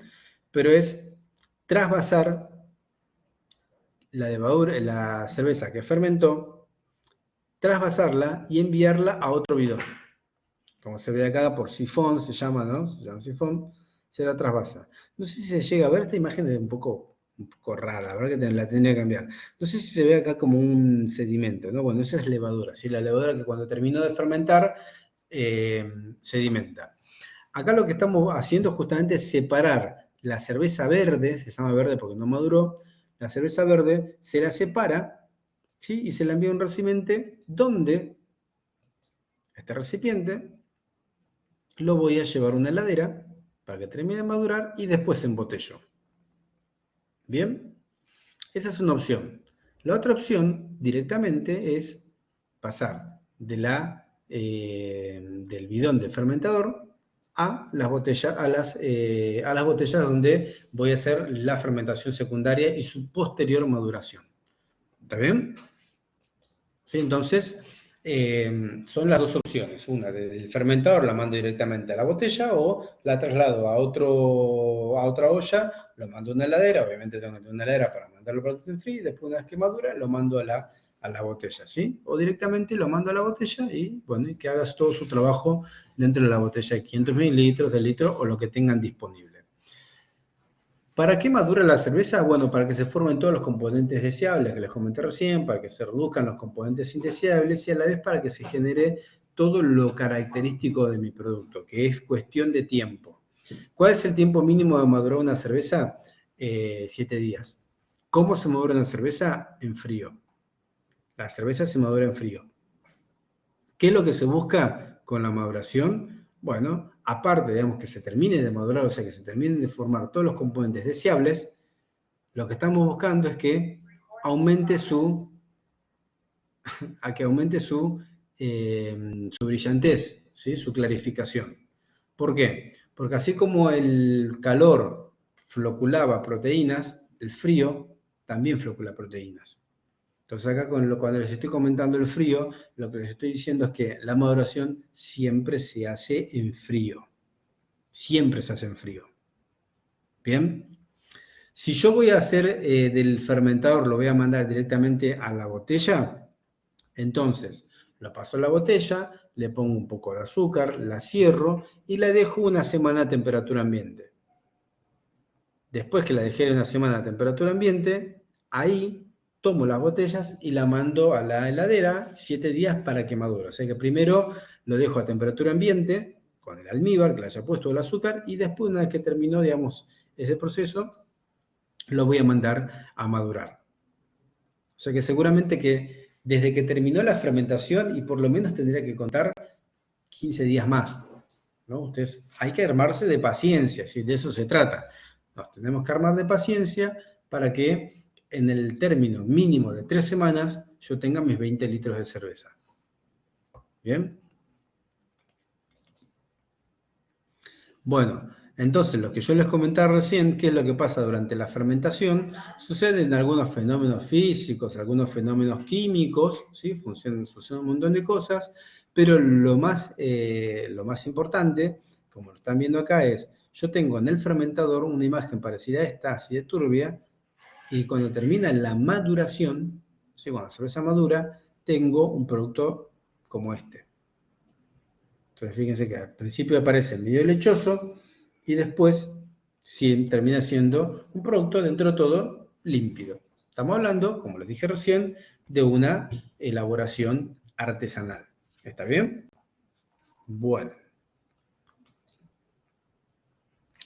¿Qué es lo que pasa entonces en la maduración? Bueno, las cervezas se hacen más claras, más suaves, reaccionan los ácidos, reaccionan los alcoholes y se empiezan a formar los ésteres, que son los responsables del sabor y del aroma de la cerveza. ¿Está bien? ¿Sí?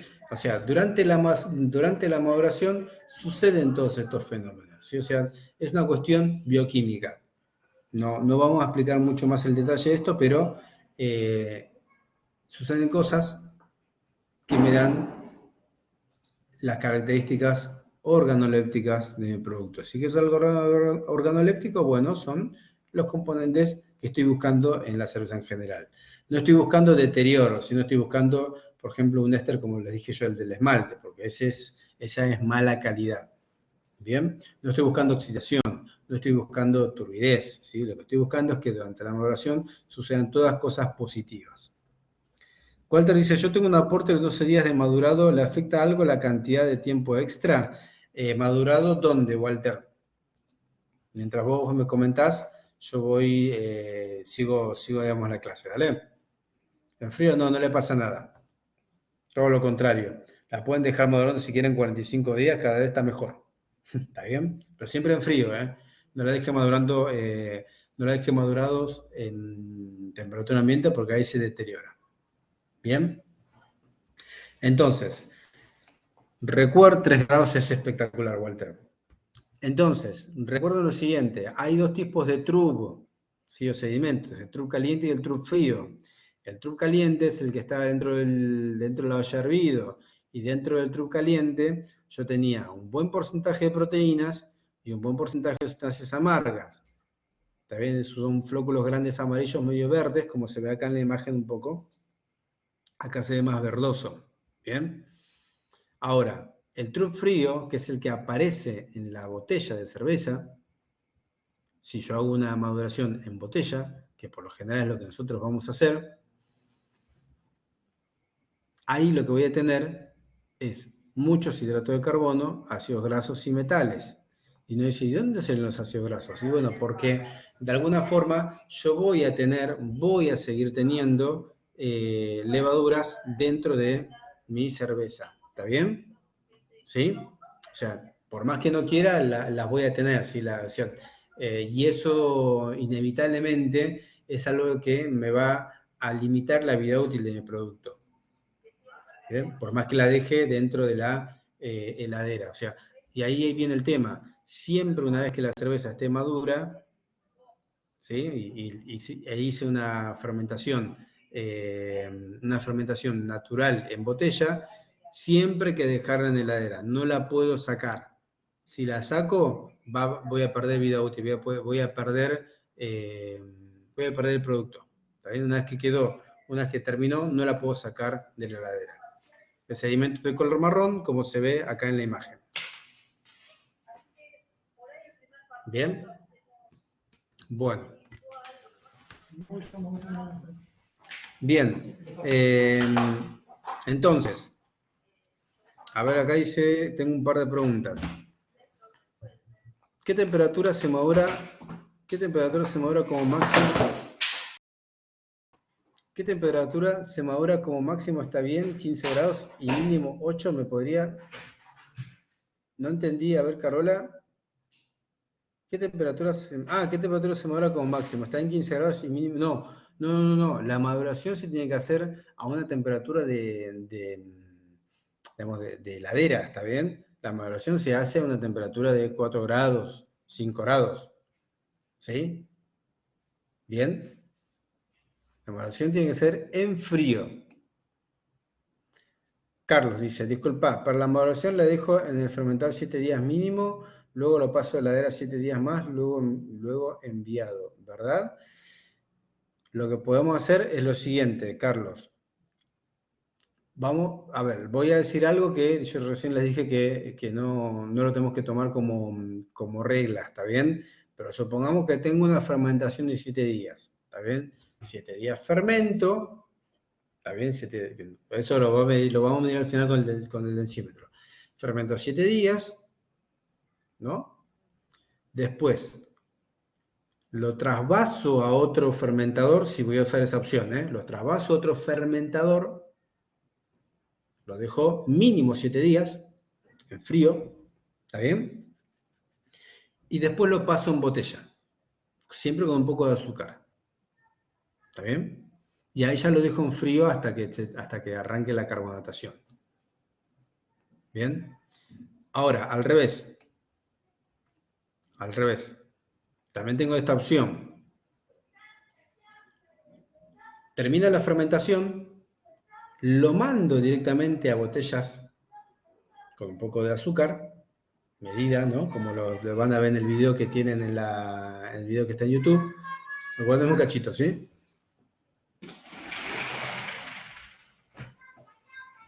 Empezaban a gritar y escuchar, no sé si ustedes escuchan, pero yo empezaba a escuchar,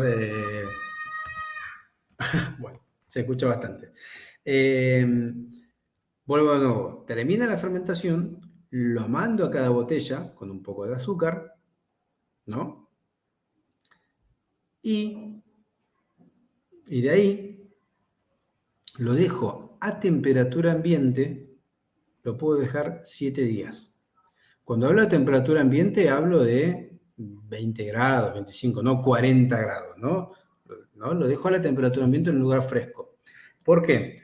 Porque al haber trasvasado del fermentador a la botella y haberlo dejado con un poco de azúcar, en esa cerveza que había ahí hay algo de levadura. Entonces esa levadura con la temperatura ambiente se come ese azúcar, genera dióxido de carbono, como está tapado, ¿está bien? Como está tapado, ese dióxido de carbono queda retenido y entonces ahí sucede la carbonatación.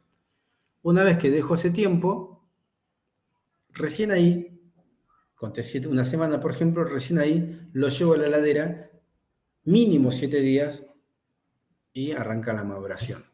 ¿Está bien? Arranca la maduración y después de los 7 días ya me puedo tomar mi cerveza carbonatada. ¿Estamos? Bueno, esa digamos sería la otra técnica. Bien. Bueno, justamente ahora viene el tema de la carbonatación, que es el último tema que vamos a ver en la presentación. Bien. Primero, esto al principio lo explicamos de una forma y después lo simplificamos en algo no tan complicado para que ustedes lo puedan tener como herramienta, ¿sí? La carbonatación, ya sea artificial, mal llamada artificial, o natural, mal llamada natural, ¿está bien? Se mide una unidad que se llaman volúmenes de dióxido de carbono. Y un volumen de dióxido de carbono, como está acá en la definición, un volumen de dióxido de carbono es un volumen de dióxido de carbono equivale a 1 litro de gas disuelto en 1 litro de cerveza. O sea que lo que están diciendo es, mira, es 1 litro de dióxido de carbono metido en una botella de litro de cerveza. A cierto grado, o sea, a cierta presión. También, o sea, nosotros sabemos que los gases se comprimen, se descomprimen, le pasa un montón de cosas. Bueno, la cuestión es que, claro, uno dice, pero ¿cómo meto 1 litro de dióxido de carbono en 1 litro de cerveza y si ya tiene la cerveza? Bueno, estamos hablando de un gas y el gas se puede meter sin problema. Bien, en definitiva lo que estamos metiendo son 2 gramos o sea, un volumen de dióxido de carbono serían como 2 gramos de dióxido de carbono. Entonces, en ese caso, les voy a dar un ejemplo. Las gaseosas ¿sí? Tiene alrededor de 6 volúmenes de dióxido de carbono. Como para que ustedes se den cuenta, digamos, qué nivel de carbonatación tiene una gaseosa. No se ven todas las burbujas ahí, que cuando abren salen todas las burbujas. Bueno, tiene mucha cantidad de dióxido de carbono. Una cerveza, dependiendo del estilo, puede tener, por ejemplo, vamos a una blonde ale, una rubia, y tiene 2,4 a 2,8, casi la mitad de lo que tiene una gaseosa. ¿Bien? ¿Sí? Una Kolsch, una Kelch, como la quieran llamar, tiene 2,4, 2,8. Una Porter tiene un poco menos, 1,8, 1,5.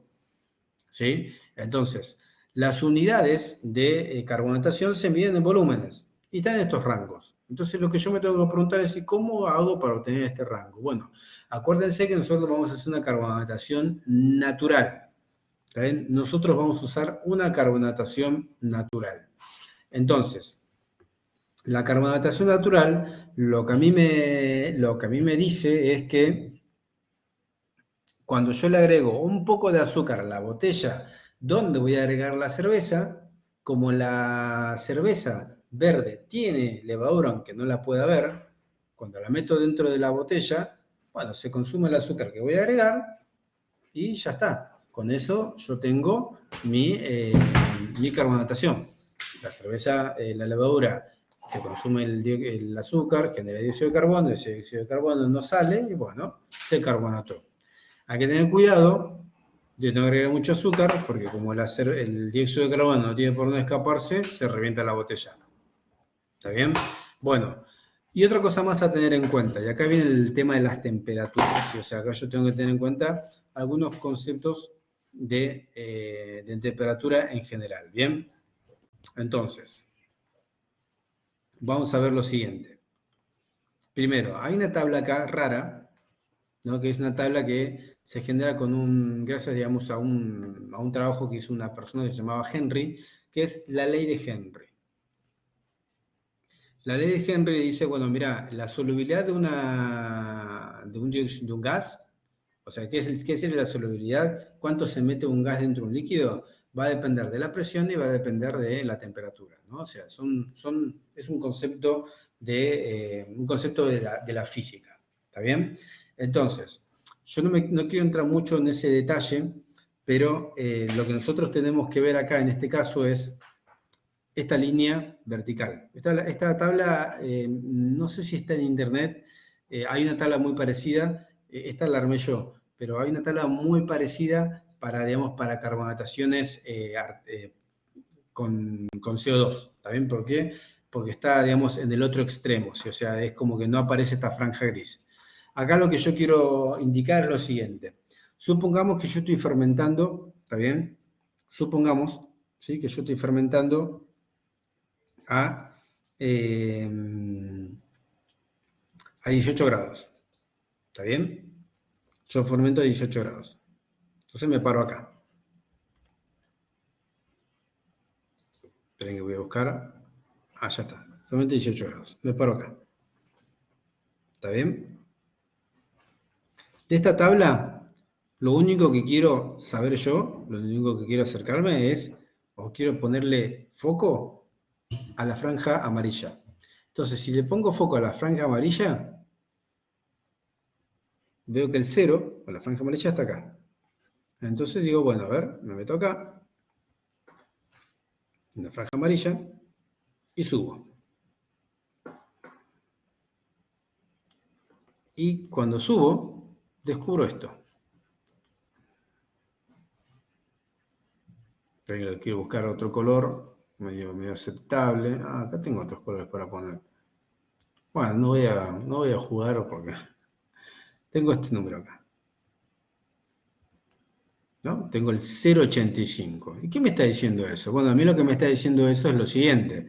Lo que me dice es, mira, y eso lo van a ver siempre, porque ustedes cuando hagan cerveza, o al quien hizo cerveza, cuando termina la fermentación, ustedes ya van a ver algunas burbujas, ¿no? Ya se ven burbujas. Entonces, lo que ustedes van a ver es lo siguiente.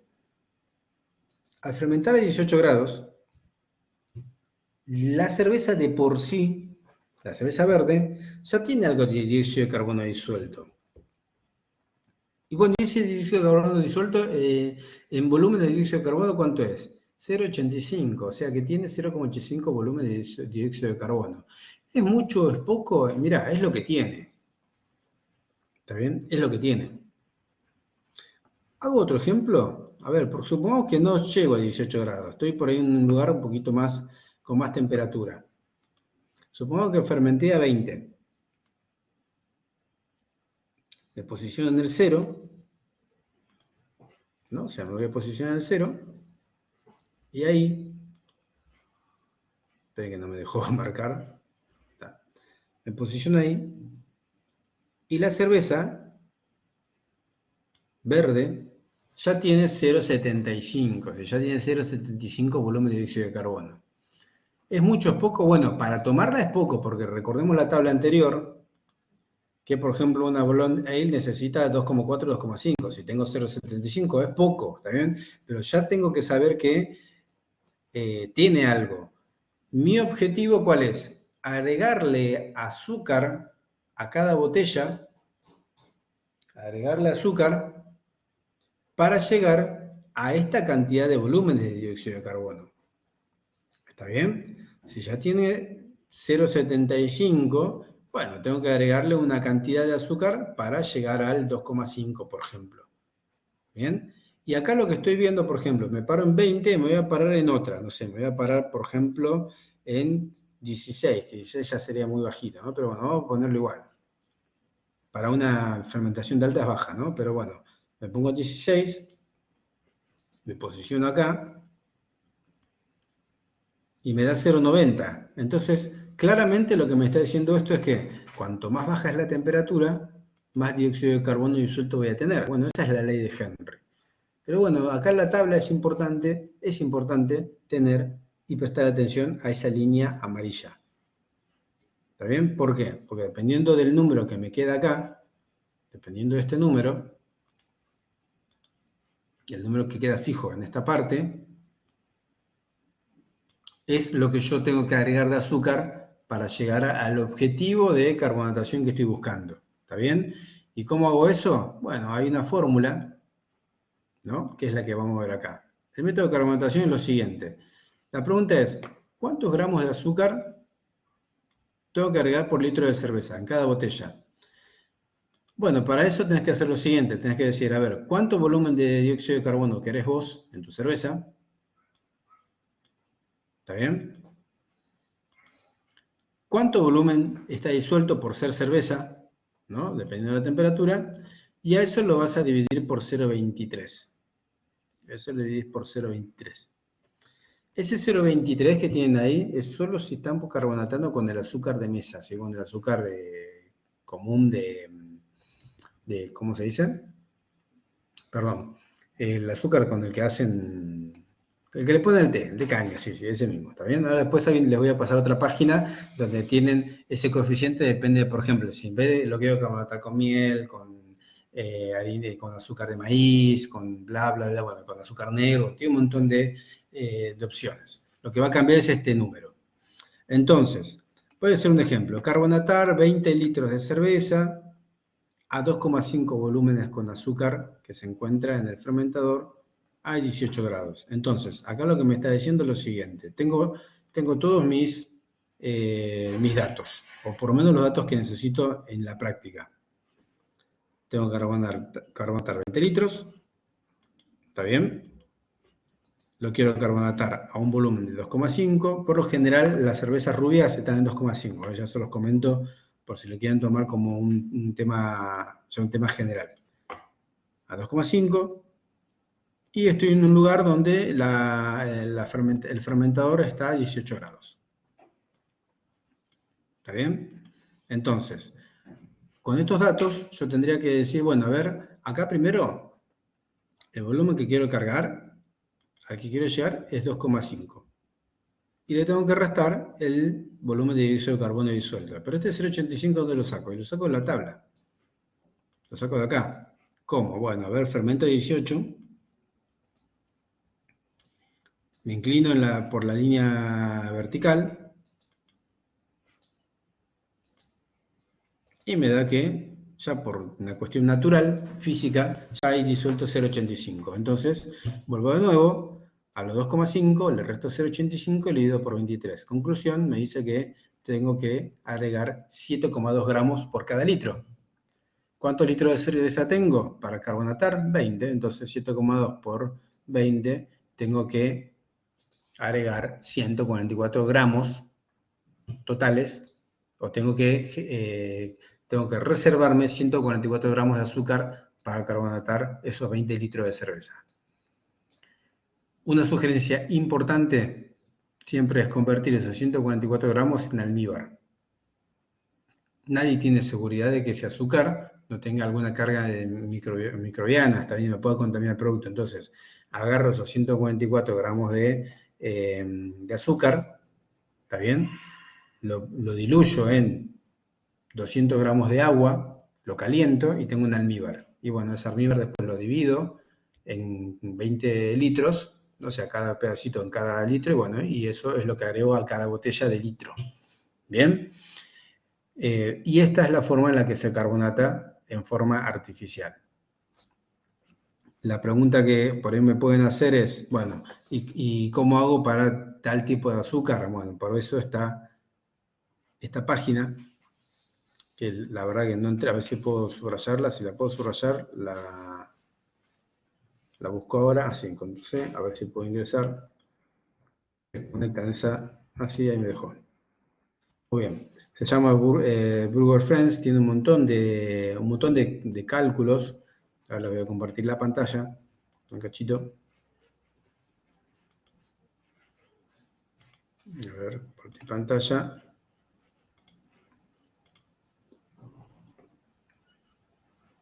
Ahí está. Si ustedes cliquean ahí, por ejemplo, bueno, acá ponen la unidad de ustedes, con la que ustedes se sientan más cómodos. Nosotros, por lo general, trabajamos en litros, también litogramos. Digo, a ver, bueno, a ver, ¿cuántos litros quiero? 20. ¿Cuánto quiero? 25. 2,5. ¿Qué temperatura tengo mi cerveza? 18. ¿Está bien? Bueno, y abajo me dice, bueno, mira, necesitas 126 gramos de azúcar, con el azúcar general, azúcar de maíz 140 gramos. Este, si no me equivoco, era el jarabe, 186. Si tienen candy, que es otro tipo de azúcar, 200 gramos. Si tienen jarabe de maíz, 183. Si tienen miel, 171 gramos. Y a ver si está el otro, bueno, jarabe de... Bueno, estoy buscando... No veo el... Ah, acá está el azúcar negro, por ejemplo, 142,5 gramos. Bueno, entonces esta, digamos, es mucho más práctica. La fórmula que utiliza esto, la fórmula que utiliza es la que yo les compartí recién, la que tenemos en la presentación. ¿Sí? Este es un cachito. Es esta fórmula. Pero bueno, obviamente con la página que les mostré recién, ponen los datos solamente y ya con eso tenemos, digamos, resuelto el problema de la carbonatación. ¿Está bien? Consultas. Walter, azúcar de maíz, mascabo, negra, miel, ¿le cambia algo el sabor? Sí, todo le cambia el sabor a la cerveza y obviamente va a depender más que nada del estilo de cerveza que estamos haciendo y también de los sedimentos que pueda llegar a quedar, ¿está bien? Sí, o sea, Jimena dice, ¿cuál es mejor y por qué? Mira, no hay una mejor, ¿está bien?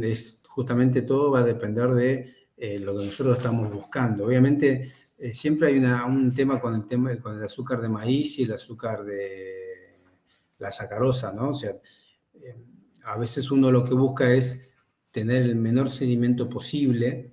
El azúcar de maíz va a generar menos sedimento que el azúcar de mesa, ¿bien? Por ejemplo. Después, tenés el tema de agregarle miel, y lo que le estás dando es darle un sabor agregado, aparte de la carbonatación, le estás agregando unas pequeñas trazas de aroma de miel, y eso también es productivo. El que usa azúcar negra, lo que le busca es también darle cierta coloración al producto final. ¿Estamos? O sea que va a depender todo también del estilo que estamos buscando y del grado de sedimentación que vayamos a conseguir. Algunos también comentan de que el azúcar de maíz genera una mejor calidad en la carbonatación en cuanto a las burbujas, pero las burbujas del dióxido en la carbonatación no van a depender 100% del tipo de azúcar de maíz que estamos agregando, sino también del tiempo que vamos a dejar madurando esa cerveza que ya carbonató, ¿no? Lo que pasa también con los vinos espumantes, ¿no? Para cervezas negras, ¿cuál se recomienda? Mira, en la cerveza negra fácilmente puedes usar azúcar de maíz, no va a haber ningún problema. En total, todos los perfiles aromáticos ya te lo da la cerveza negra en sí. Bien, también está el candy. El candy también se puede usar, porque no, bueno, no, el candy no, olvídate del candy, porque el candy es más que nada para una cerveza roja, una cerveza con un cierto coloración. Bien. Bueno, estamos abiertos a las preguntas, tengo un tiempito más, ha pasado rápido. Entonces sería mejor usar el jarabe que la dextrosa para la carbonatación. A ver, está el jarabe de dextrosa, ¿no? O sea, sí, sí, yo usaría el jarabe, es más práctico. Cuanto menos, o sea, depende, o sea, uno busca menos sedimentación, ¿no? Entonces, en la sedimentación, el jarabe de alta fructosa o el jarabe de maltosa me va a dar menos sedimentación que una dextrosa. Pero la dextrosa es mucho mejor que, por ejemplo, el azúcar de mesa. ¿Bien?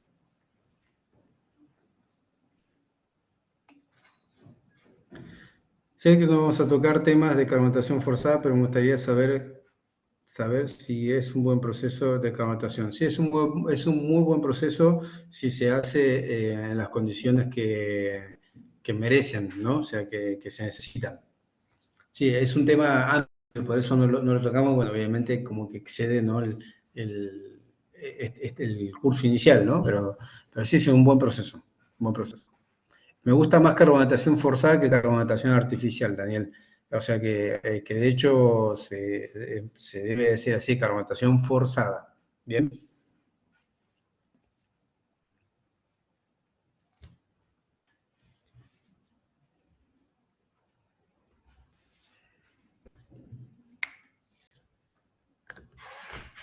Bien. Nos estamos acercando a los últimos minutos.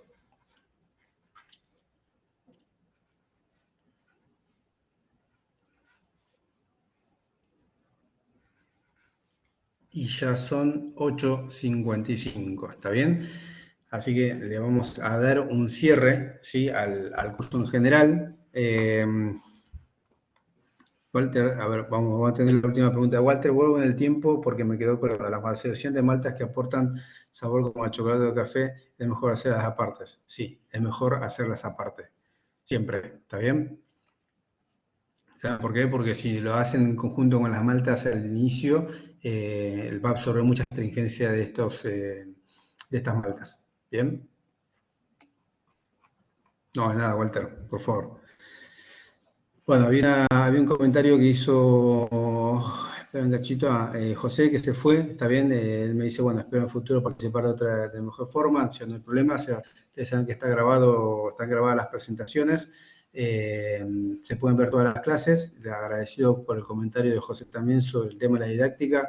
Dentro de lo que es virtual se trata de hacerlo lo mejor posible, más que nada porque obviamente esto es una alternativa que salió post pandemia, ¿no? O ni siquiera post pandemia, transitando la pandemia. Así que lo positivo, a ver, obviamente la pandemia no tuvo nada positivo, o sea, no hace falta decirlo, pero sí lo que dio fue una puerta a que uno pueda dar estas clases y que por ahí nos podamos conocer, nos podemos encontrar de distintas partes, no solamente de Argentina, sino de otros países, y bueno, que podamos compartir un poco más de conocimiento, que en otro caso necesariamente tiene que ser presencial, y bueno, ahí acota obviamente el nivel de participación. Si bien es mucho más, es diferente porque ya elaboramos en una cocina, a nivel artesanal y todo lo demás, por ahí estas partes teóricas no se pueden, no se podían haber, no podíamos haber llegado a tanto público, ¿está bien? Así que, bueno, a ver, han sido 10 horas, fueron 5 clases. La idea siempre es tratar de entregar este conocimiento que uno dice que es básico, pero bueno, para mí es importante. Yo trato a veces de no decirle básico, puedo decirlo mejor inicial. Y bueno, por eso le pusimos tecnología 1, porque bueno, hay mucho más para aprender, ¿está bien? Hace un año que lo tratamos de dar en forma virtual, y con esta opción de darla presencial, perdón, de darlo en forma gratuita, libre, como se quiera llamar. Sí, les dije al principio, ¿no? Y ustedes serán testigos de lo que ha pasado, ¿no? Que al principio había 50 chicos y después estamos terminando 25, más que nada por el tema del compromiso. Yo les agradezco siempre a ustedes el compromiso de haber estado, porque bueno, obviamente algunos se han quedado y hemos limitado, y bueno, y por ahí está bueno que el que realmente toma la opción, bueno, pueda hacerlo y completarlo, ¿no? De eso es tiempo de ustedes y tiempo de nosotros. Agradecidos de nuevo por haber estado presentes, y espero que les sirva, espero que hayan podido darles algunos tips para después ver alguna receta y poder aprender un poco más, ¿no? De la parte teórica, y a los que ya estaban elaborando, si pudieron resolver algunas dudas, eso ya obviamente ya le da un valor y le da, digamos, a una justificación de que ustedes también hayan estado 10 horas enfrente de la pantalla escuchándome, ¿está bien? Voy a leer un poquito de lo que me están comentando. Gracias, Franco, por todo. Gracias, Adriana, a ustedes también por el tiempo. Un lujo las clases, muy nutridas, dice Walter. Muchas gracias, Walter. ¿Dónde puedo conseguir con uno más avanzado y qué medios de pago se manejan? Nosotros todavía no, el miércoles arrancamos uno de levadura, que por ahí está enfocado más que nada a la manipulación de levaduras, y después calculo que en julio, porque la verdad los tiempos me demandan mucho, vamos a hacer un curso avanzado, digamos, la continuación. Los medios de pago son transferencias, me pago, PayPal, que después van a quedar en el Instagram. También por eso nos pueden seguir, van a encontrar mucha info ahí. Y bueno, y obviamente nosotros ya a partir de hoy abrimos el grupo WhatsApp para que ustedes puedan interactuar entre ustedes, ¿sí? O sea, como ya hemos pasado toda la info, lo abrimos para que puedan, bueno, interactuar y compartir y sacarse las dudas que quieran, ¿está bien? Facundo dice, gracias por despejar tantas dudas, muy lindo el curso. De nada, Facundo, muchas gracias. Diego dice, muy claro y completo el taller, agradecido, Diego. Muchas gracias, Franco y Germán, por todo. De nada, Ariel, nos vemos mañana seguro. Ahora les comento lo del parcial y el tema de la certificación, ¿está bien? Muy buen curso, todo excelente. Cuando termine un producto, les hago llegar desde ya, nos escribís y te decimos dónde estamos para que nos puedas pasar algo. La verdad que a nosotros es espectacular también ese compartir. Muy interesante datos. Muchas gracias, Gustavo. Gracias por el curso, excelente material con el que es un suministro para todos. Buenísimo, Carlos, es para ustedes y que lo tengan siempre en YouTube, ¿está bien? Maestro, inmensas gracias. De nada, Daniel. Gracias, ingeniero, muy amable. Por favor, Sandra, gracias por todas las clases. Fue muy fructífera en el mundo de la cervecería. Bueno, es la idea, y la idea es compartir la experiencia, ¿está bien? Muchas gracias por compartir tantos conocimientos y experiencia. Para eso, y por eso decidimos con Germán y desde la consultora abrir este curso en forma, bueno, en esta modalidad, ¿está bien? Recuerden que vamos a abrir ahora el múltiple choice, ¿está bien? Ustedes lo pueden hacer en el momento que quieran, una vez que lo completan. una vez que se encuentra aprobado, les hacemos llegar el certificado, ¿sí? Es como cumpliendo, ¿no? Con con lo que fuimos diciendo desde el principio. Así que, bueno, desde ya, muchas gracias. En serio, la verdad que para mí también lo que ustedes me están comentando por el chat, eso tiene un valor importante, ¿no? Porque también tiene cierta medida del grado de docencia que puedo tener, ¿está bien? Así que muchas gracias, ¿sí? Carola dice muchas gracias, ingeniero, muy bueno todo. Nuevamente, gracias y nos estaremos viendo en otra oportunidad, en otro espacio y con otros cursos, ¿sí? Así que desde ya los saludo de nuevo y hasta pronto. Sergio, muchas gracias por todos los conocimientos. Espero poder llegar a hacer una buena cerveza. Desde ya, siempre, siempre toda cerveza que se haga va a estar buena. ¿También? Así que la prueba y el error le van a dar a ustedes la experiencia de tener un buen producto. Bien, hasta luego. Saludos. Gracias. Gracias a todos. Ahí aparece Germán para saludar el administrador. Buena semana y año. Gracias, Ariel. Hasta luego. Grande Germán, dice Ariel. Sí. Saludos. El gato se fue, se cansó. Se cansó el otro docente. Está durmiendo el gato. Si alguno que se haya quedado ahí le muestro al gato, espera un cachito.